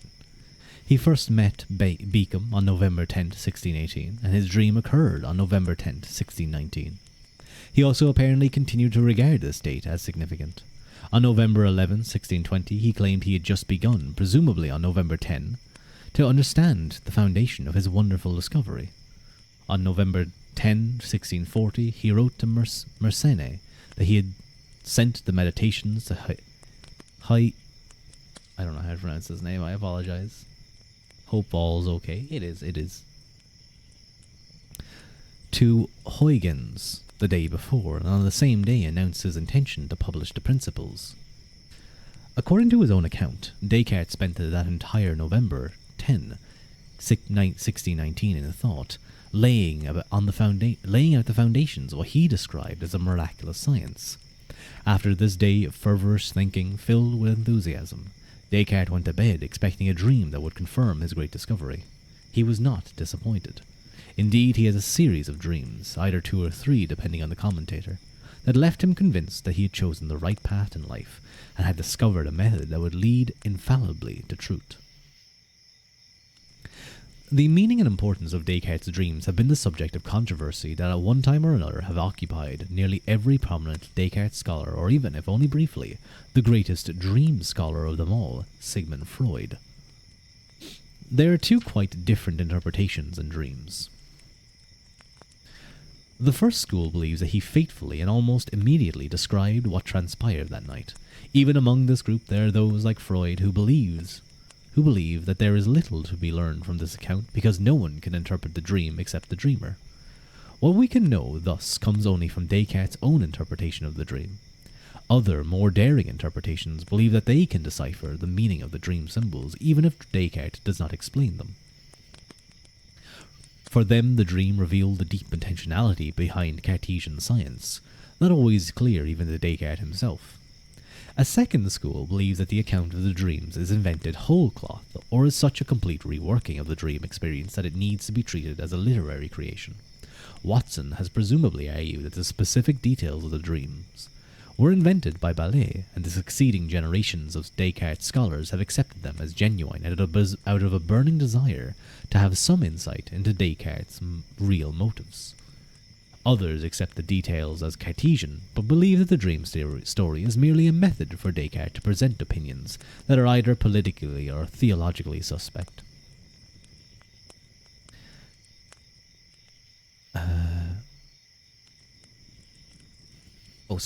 Scholars who support this reading point to the fact that there was an existing tradition of using dream accounts in a manner both in Latin literature and Hermetic tradition. Cicero's famous Dream of Scipio is only the best known of these examples. It always goes back to Scipio, and one with which Descartes was undoubtedly familiar. Hello, Frankie Akamatsu. Thank you very much for the raid. How are you? Oni raid, let's go. And hello, Third PT, Bartender raid. I thought it was an Oni. Isn't Oni Bartender raid? Very cool. Very cool. Very cool. Thank you guys so much. Hang on. Let me give at Frankie. There we go. Oh, wait. No, that's the wrong thing. Shout out. Yeah, let me shout out. Why can't I type? There we go. How are you, Frankie? What were you up to? What were you doing today? What were you doing? How was your stream? Are you hungry? Do you need to go eat? Go relax. I'm telling you to leave my stream and go relax right now. Don't even talk to me. I don't know. How you doing? How's Sterling as well? And Ramnor. Welcome in. With a dash of Golan too. The big Sterling man. How you guys doing? For those of you who are new to me, my name is Ruadh. I'm a half human, half Tuatha who usually spends his time reading, doing ASMR, and we're currently reading right now, actually, and playing. I like to say I play games, but I think these days I just play Baldur's Gate. I will finish that game, I promise. But we're currently reading right now. We're reading about the theological origins of modernity. And we're reading all about Descartes. So, very interesting, trust me. If you guys like that sort of stuff, then feel free to relax, sit back, and listen in while you work on things. Hello, Gusto. Happy time zone. I like that phrase. I like happy time zone. It's a nice, cozy phrase. It's almost midnight here, so it is kind of a cozy time and cozy time. But yeah, I hope Frankie, I hope you had a nice fun raid. Or fun raid? No, yeah. I hope your raid into my stream was fun. You know, well, I do. I hope I was fun. No. I hope your stream was fun. Thank you so much for the raid again. 9 a.m. Oh, good morning, Gusto. I hope you're ahead of us, so you'll hit the weekend earlier. And D is ahead of us as well, so I hope you guys are well rested. Where were we now? Ah, yes. Yeah. In order to come into terms with the importance of the dream story told in the Olympica, it is necessary to understand more fully the structure of the little notebook of which it is a part. Descartes began the little notebook after leaving Holland, imitating Beekman, who had kept a similar notebook. Its first page is dated January the 1st, 1619, and it was written over a number of months and contained many incomplete sections. But it was clearly important to Descartes since he returned to it for over 30 years. It must have not been little then, it must be quite a large book. And it was found among his papers when he died in 1650. The manuscript, as Chanou describes it, is very complicated, with different texts on different sides of the page, some written upside down, as a result of the thoughtful reconstruction by Cole, drawing on Goyer. We now know that what Descartes almost certainly did was write on one side of the paper until it was full, then turn the book over and write on the other side. The manuscript thus contained 7 parts. On one side there was 4 sections, Parnassus, 18 sheets of mathematical considerations, untitled considerations on the sciences, 2 pages, untitled algebra, half a page, and Democritica, a few lines of text. And on the other side, 3 sections, Parambula, 4 pages, Experimenta, 5 pages, and Olympica, 6 pages, dated November 11, 1620. The first series, which does not seem to follow any particular order, corresponds to Descartes' interest in mathematics and science in the first part of the year after leaving Beekman. The second series looks more like an early sketch of a text being prepared for publication. This notion is further supported by one of Leibniz's notes that he copied from the notebook, in which Descartes promises to finish his treatise by February 23.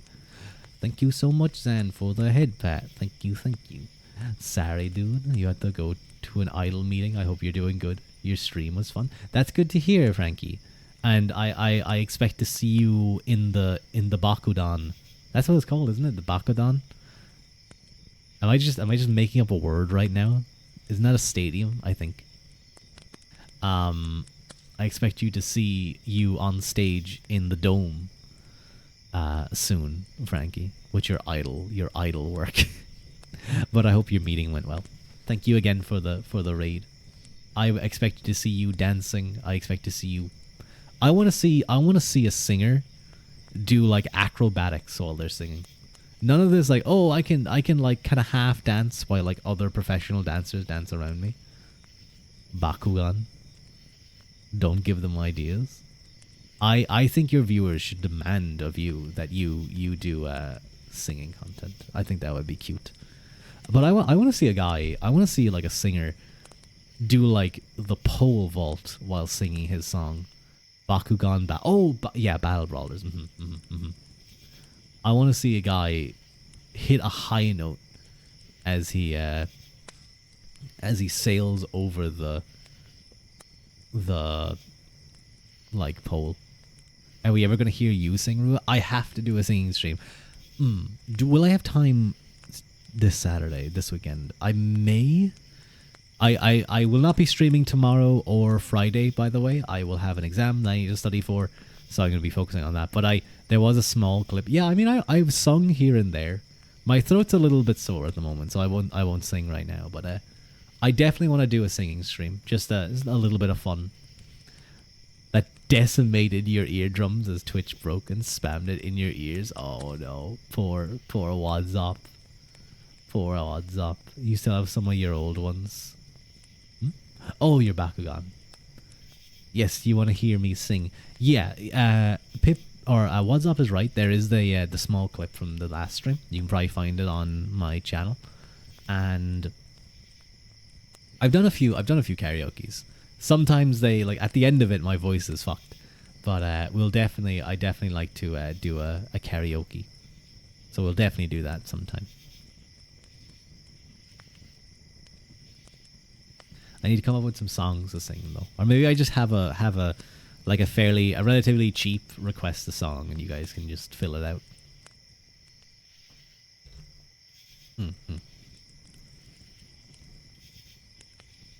Grime songs? No. I think I've only heard grime songs in passing. I do not like them. If I'm thinking what I'm thinking about, I definitely do some Disney songs. I would 100% do Disney songs. There's a lot of great Disney songs. Like what's the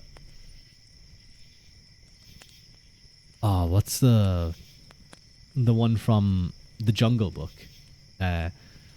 Look for the bare necessities, the simple bare necessities. Forget about your worries and your strife. I mean those bare necessities, old Mother Nature's recipes that bring the bare necessities of life. Wherever I wander, wherever I roam, I couldn't be fonder of my big home. The bees are buzzing in the trees and make some honey just for me. When I look under the rocks and plants and take a glance at the fancy ants, then maybe try a few. The bare necessities of life will come to you. They'll come to you. Look for the... I don't remember. Like, I know it goes look for the bare necessities and stuff, but... Oh, no, wait, no. Isn't it like... When you pick a paw, or a prickly pear, and you prick a raw paw, well, next time, beware. You won't pick a pair of the pick... You won't pick a pair of the prickly paw when you get a... I can't remember. It's really confusing. It's kind of like a tongue twister almost. I'd have to look at the lyrics. You know so much. Yeah, I liked the bare necessities. Hakuna Matata. I could do that one. Kuma Matata. Kuma Matata. That's the Coomers version. I could do Hakuna Matata. What a wonderful phrase. It means no worries for the rest of your days. It's a problem-free philosophy. Hakuna Matata. You love tongue twisters. I like some of them too. Irish wristwatch is actually a really hard one. Irish wristwatch, Irish wristwatch, Irish wristwatch, Irish wristwatch, Irish wristwatch. That might have been the best I've ever done. I think it might have been. I think I was kind of saying it slow. Peter Piper picked a peck of pickled peppers. Peter Piper picked a peck of pickled peppers. Peter Piper picked a Peter Piper picked a peck of pickled peppers. Peter Piper picked a peck of pickled peckers. Peckers. Oh no, Peter, don't pick the peckers. Well, yeah, we'll do. Maybe we'll do some Disney songs. That could be fun. What's another one? She sells seashells down by the seashore. She sells seashells down by the seashore. She sells seashells down by the seashore. She sells seashells down by the seashore. How much wood could a woodchuck chuck if a woodchuck could chuck wood? A woodchuck would chuck as much wood as a woodchuck could chuck if a woodchuck could chuck wood. I really don't feel like the woodchuck one is that hard. Once you have like the rhythm down. You did Irish wristwatch immaculately. Yeah, I don't know what's going on. I seem to just be on point today. Genuinely, most of the time I'm going to be like Irish wristwatch, Irish wristwatch, Irish wristwatch, Irish wristwatch, Irish wristwatch, Irish wristwatch. There we go. Now it's starting to happen. You're doing better than me. I struggled with Peter Piper first saying. Peter Piper picked a peck of Peter Piper picked a peck of pickled peppers. Peter Piper picked a peck of pickled peppers. Peter Piper picked a peck of pickled peppers.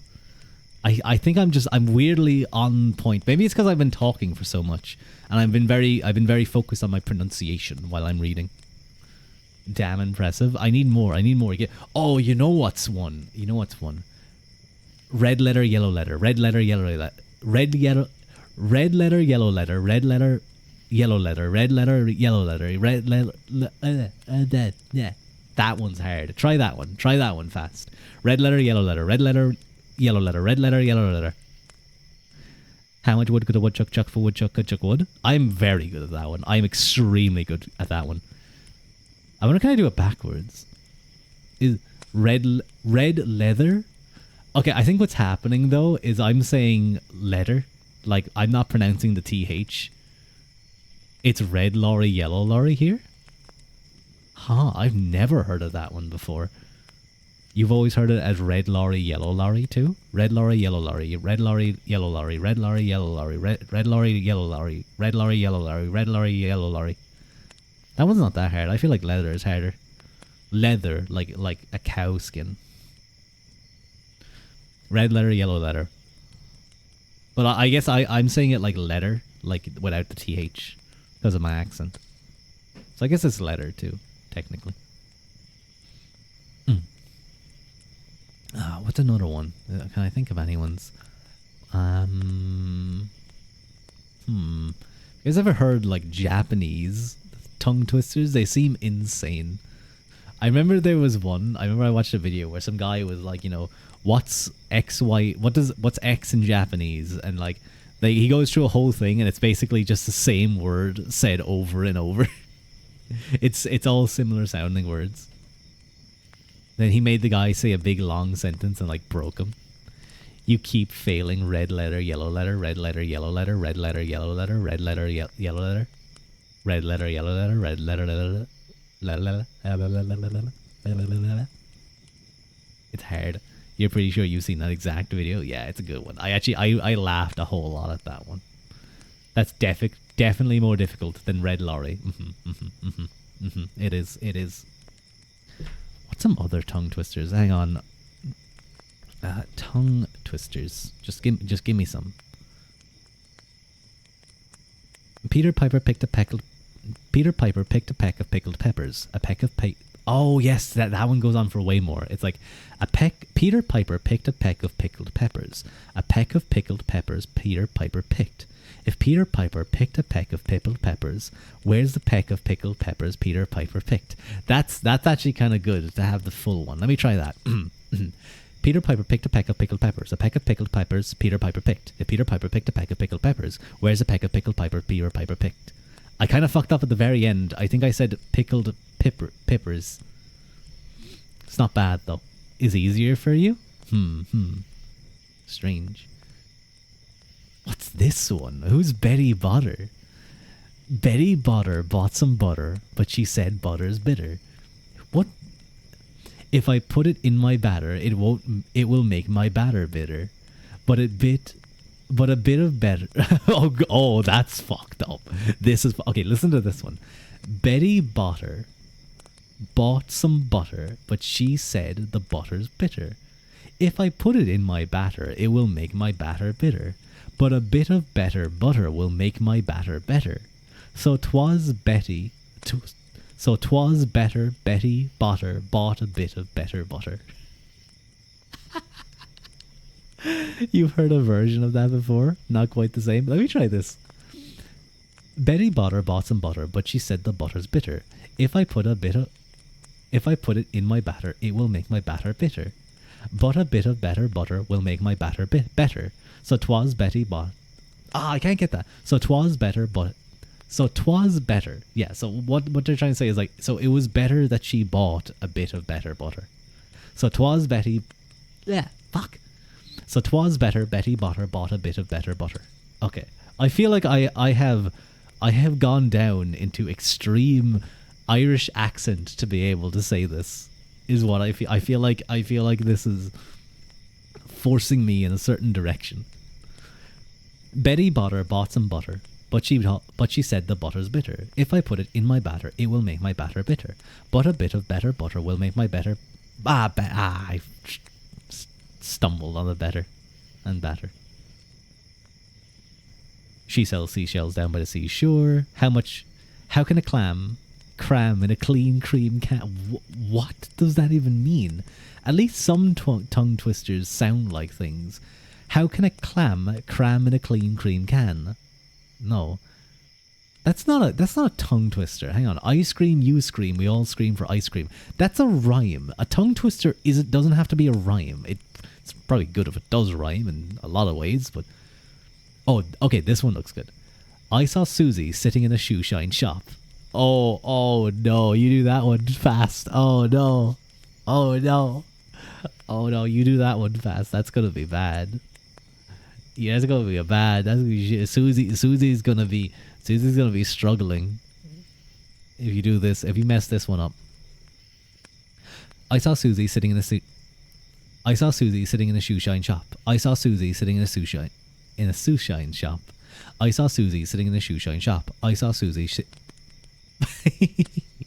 I saw Susie sitting in a shoe. I saw Susie sitting in a. Oh, that's hard to get that. I saw Susie sitting in a shoe shine shop. I saw Susie sitting in a shoe shine shop. I saw Susie sitting in a shoe shine shop. I saw Susie sitting in a shoe shine shop. What was she gonna do? I saw Susie shitting in a shoe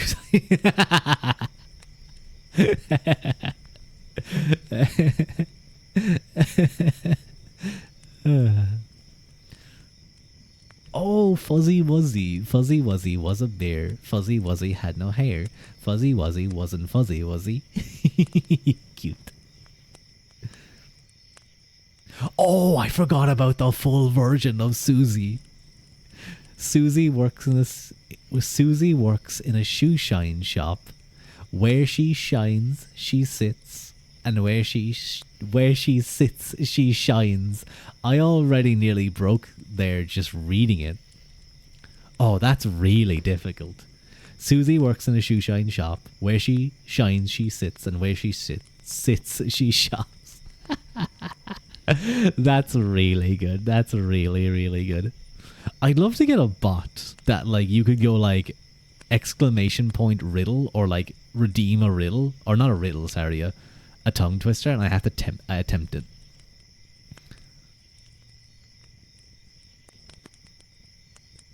Is there any other ones? Eddie edited it. Eddie edited it. Eddie edited it. That's not that hard. Willie's really weary. Willie's really weary. Willie's really weary. That's not bad.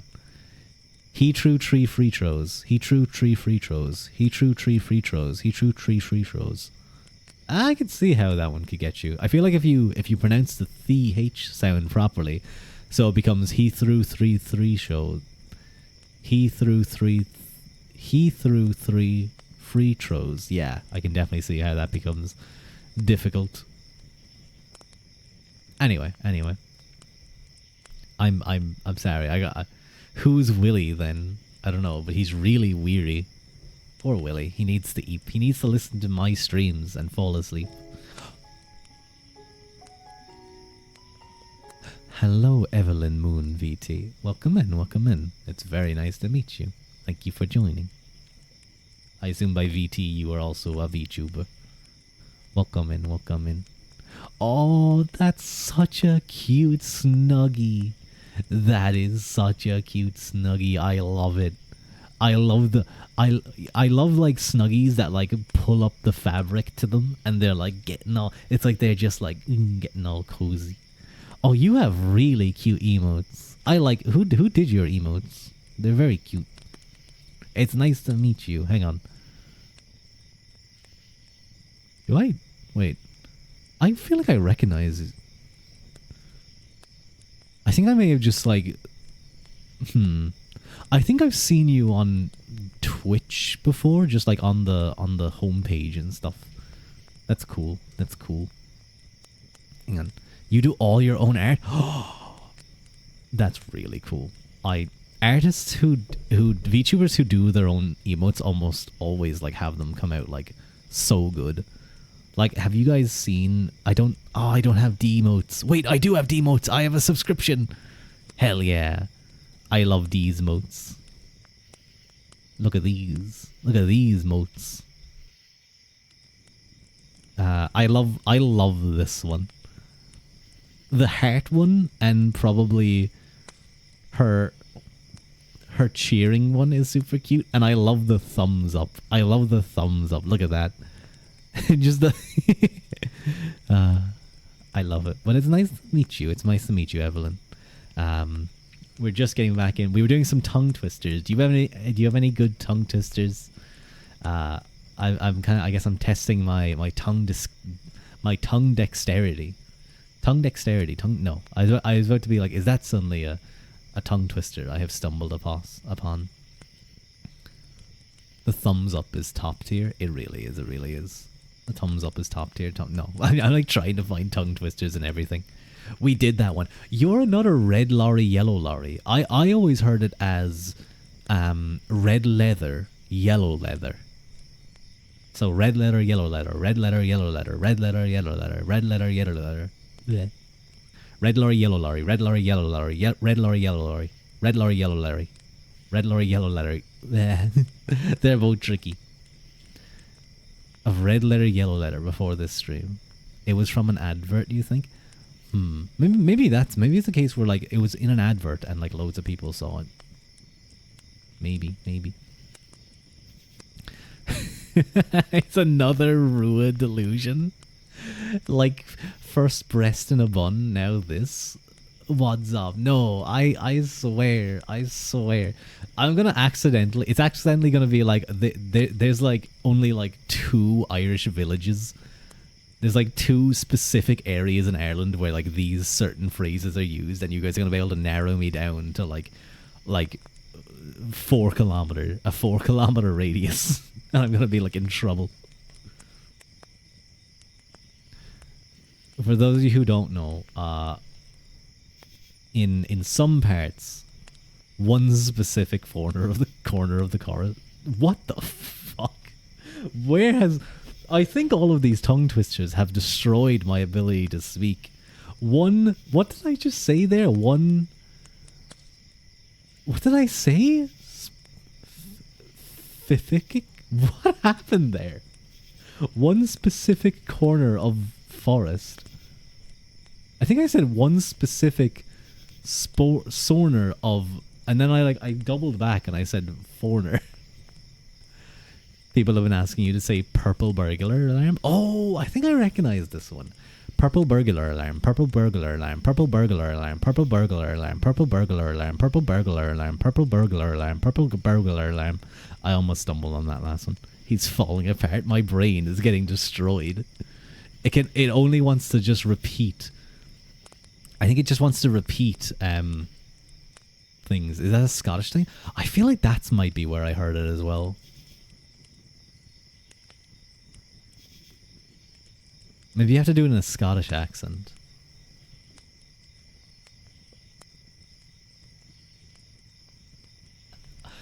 Do I? Purple. No, I can't do an accent. I'm very bad. Google just says breast in a bun originated in Ireland. You're safe. Sounds good. Sounds good. See, I was right. It is a thing. It is a thing, and you guys might not believe me, but we're spreading this term. Breast in a bun will become the new common parlance for chicken burgers. How much have I read today? I feel like it's not much, like always.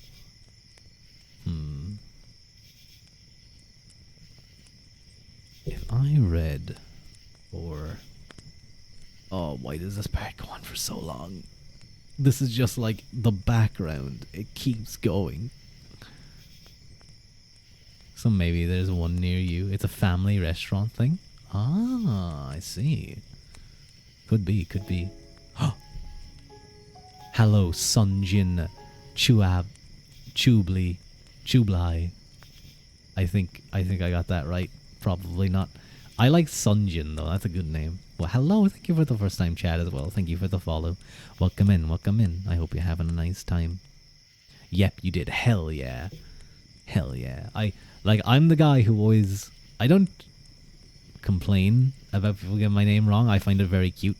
But I gotta be able to get other people. I gotta be able to get other people's names right. You meant... Oh, you meant you. Yeah, I get you. I get you. I hope you're having a nice night or day, whatever it is. I might do just one or two more pages. Yeah. Where are we? Oh, yeah.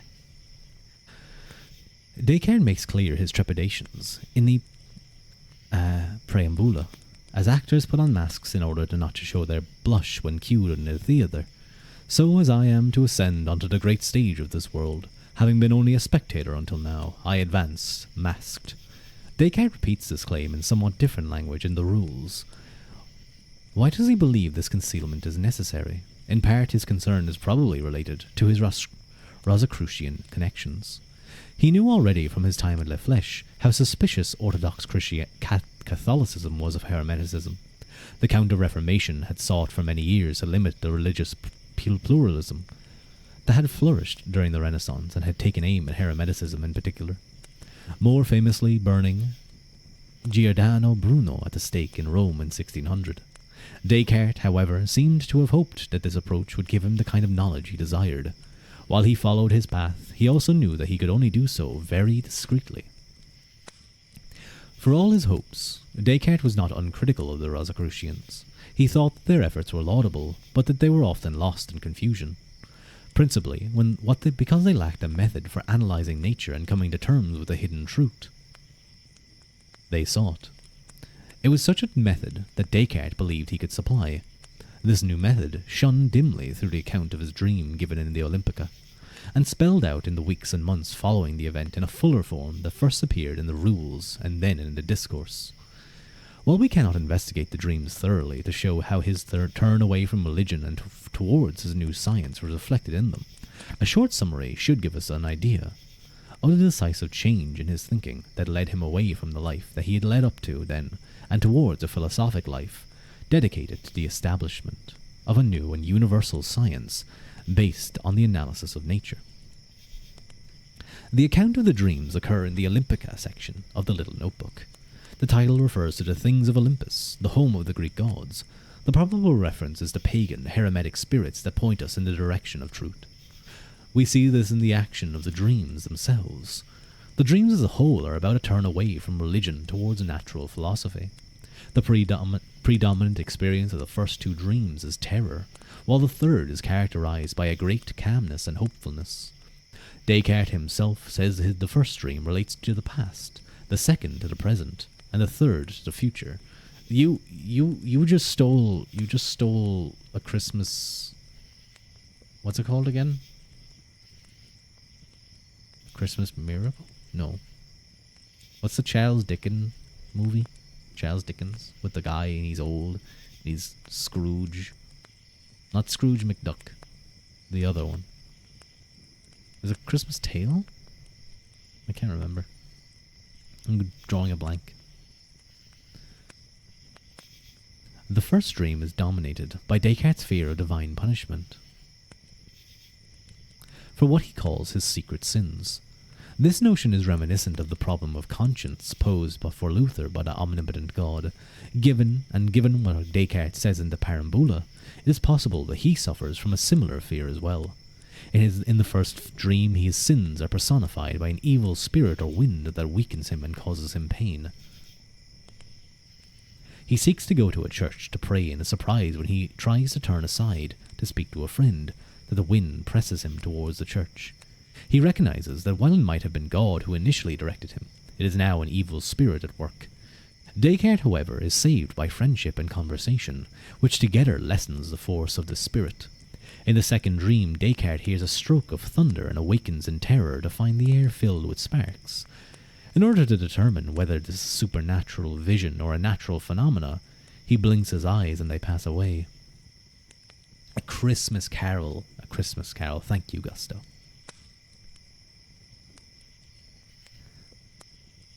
His terrors are thus resolved by an experiment. He tells us in the later interpretation that he felt this was the spirit of truth taking possession of him. Some commentators have identified the spirit of truth here with God, but Kennington rightly points out that such a reading is untenable. In the third dream, he faces the question of what path to follow in life and sees two alternatives. In his sleep, the pursuit of poetry on the model of humanistic volume of Ausonisus, Corpus Portarum, seems preferable, but when he wakes up to universal mathematics on the model of Pythagoreans, this seems best. The dreams in a veiled manner thus show how wisdom arises out of fear of God, who threatens to punish our sins and seeks to drive us into the church to find redemption. The crucial steps that underlie Descartes' escape from this God and terrors he engenders are a society of friends, experimentation, and a mathematical science. It is important to note that in this escape, Descartes does not follow the path of humanism. It is attracted to him, but only when he is asleep. The real world can be mastered only by following a different path that focuses not on God or man, but on a natural world. Many who see this account are more or less a literary fabrication point towards similar Rosicrucian stories. The account given in the dream may be modelled on such stories, but it also rejects the Hermetic notion that imagination can reveal the hidden sympathies and antipathies in the natural world in favour of an analytic mathematics that can map out and reveal the true relations among all things. While Descartes' original conception of science may thus be indebted in some respects to Rosicrucianism, and by extension to the Hermeticism of Italian humanism, it is not Rosicrucian or Hermetic in its methodology or conceptualization. It builds rather on the work of Bacon and Galileo, but uses a method that is Descartes' own.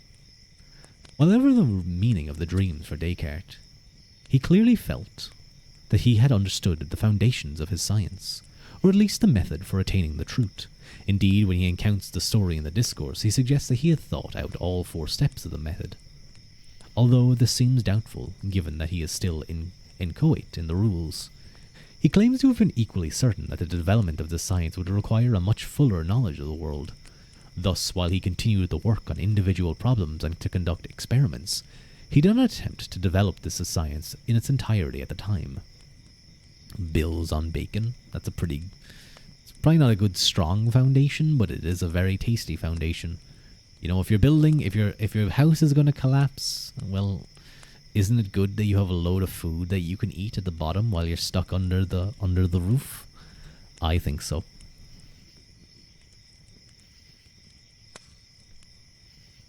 Descartes returned to Paris in 1622. The political and intellectual situation was quite different there than in Holland and Germany. Catholics had the upper hand, but felt threatened by 3 different groups. Christian hermetics, such as the Rosicrucians, who sought the secret knowledge of natural causes. Deists and libertines, whose rejection of the intense religiosity of Calvinism had become a rejection of Christianity altogether.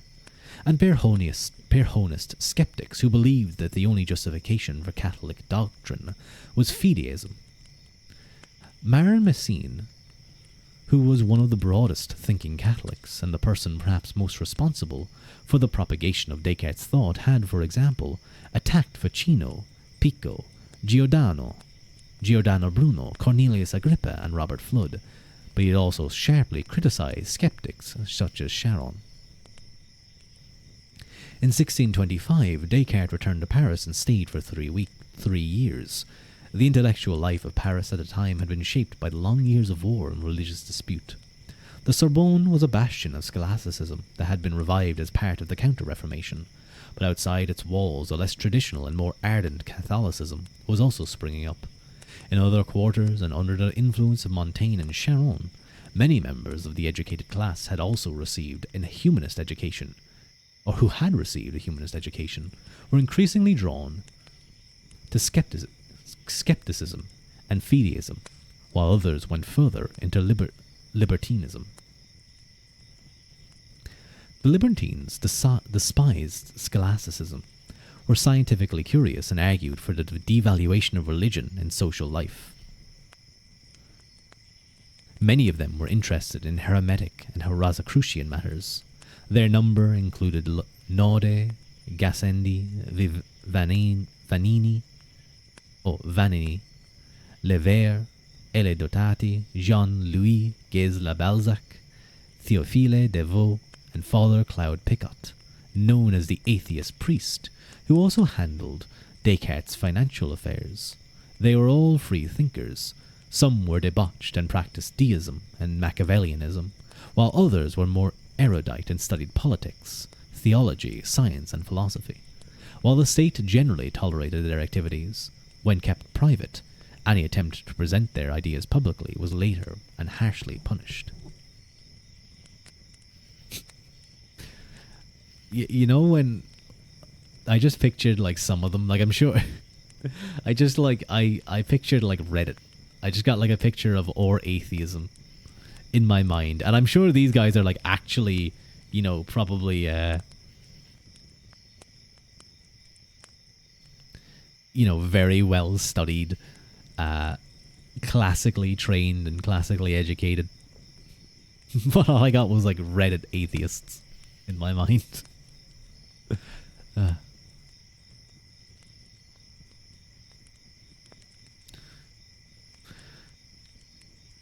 While Descartes may at some level have been a Rosicrucian and was on friendly terms with a number of the libertines, he was probably not a libertine himself, and was certainly opposed to the humanistic skepticism that was at the heart of the libertine position. Skepticism, in Descartes' view, could not solve the problems of the time, because it led only to probability and not certainty. The famous incident by which Descartes came to public attention makes this clear. The chemist-alchemist Chandos purportedly gave a speech at the home of the papal nuncio, Bagni, attacking Aristotle and laying out his own mechanistic philosophy. He was praised by everyone except Descartes. When asked why he was so demurred, Descartes lauded Chandos' anti-Aristotelianism, but criticized his reliance on merely probable arguments. The others present challenged him to produce something better, and to their astonishment he did, apparently laying out his notion of clear and distinct ideas. It was at this meeting that Descartes first encountered Beroul. You know what? Because I'm going to be going to sleep soon. I'm going to leave the book reading there, because I think we're about to get into a deep discussion of some guy called Beroul, and we can get into that next stream, I think. But yeah, this was a fun. No, Fox, you managed to get me a little bit. No. Sleep well, Ruadh. Thank you. What's up? I will sleep very well, I promise. That may be a lie. It depends. But I will put on, and thank you for the face hole too. I will put on some ASMR and fall asleep to it. You know, recently, I kind of just watched it because I was like, what the hell is this? There was like an Indian guy given like a head and like arm massage to a guy, like shoulders, heads, and arms to a guy, and he's kind of just like slapping him. Not like he does. He is slapping it at him at times, but he's kind of just like very kind of touching him and stuff. And it's actually very nice. It kind of just has a very nice rhythm. It's almost like he's playing just like do do do do do do do do. It's kind of like hypnotic in a way. I might have a listen to that and see if that puts me to sleep. You never know. Like weird things can trigger ASMR. Now I don't get ASMR, but weird things can also put me to sleep. I don't mean weird as in like weird, but like I mean like just interesting things.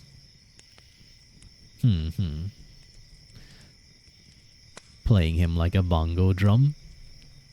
Oh my god! I just got a flashback to Haru Mizuki talking about how one time he was at some convention, and there was like a couple there, and he kept saying the words that they wanted to play his butt cheeks like a bongo drum, and I was like, I was in Haru's chat being like, Haru, please stop saying these words. I do not like hearing you say these words. And he was like, too bad they were going. He keeps saying it. I'm like, stop. You're a say-so streamer. You're a say-so heckhound. Ah. What did you walk into? What is happening? I was talking about a friend telling a story. You know, actually, he's live right now. He's live right now. I just came in. I just looked at his stream and he's like, I'm not a furry. I'm not a furry. Haru, you are a wolf. I know you're a heckhound. I know you technically don't have fur, but like you're very fluffy, so, and you're also modeled after a heckhound, so bring it up. Bongo drums? No, that would be silly. But I am going to raid him, actually. I'm going to raid Haru, because I haven't raided Haru in a little while. Well, actually, no. Let me see if there's other people that I never really get the chance to raid. Edelmantis. You know what? Yeah, we'll raid into Haru. I think that's a good idea. So yeah, thank you guys. Hang on, I'll start the raid. So yeah, thank you guys so much for joining me today. It's very, very kind of you guys. I actually got to read a little bit today, and we got to learn about the strange and mysterious lip object that I am now the owner of. I feel like in like CK2, Crusader Kings 2, that would be like a secret artifact that would, like, I don't know, give you like plus. No, actually, no. It would probably give you minus fertility because you'd be too bitty.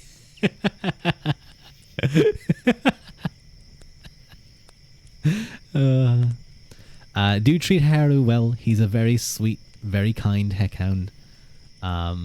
Thank you for the stream. You enjoy your morning Ruadh. Well, I'll be sure to give you your dose of morning Ruadh. Remember, guys, I won't be streaming tomorrow or Friday. I will be busy. Preparing for stuff, so yeah, but thank you guys for coming along. Grab Mila Mahagut and Slongafol, and I will talk to you guys. Have a good day. Have a nice rest. Have sweet dreams if you're going to sleep. Bye.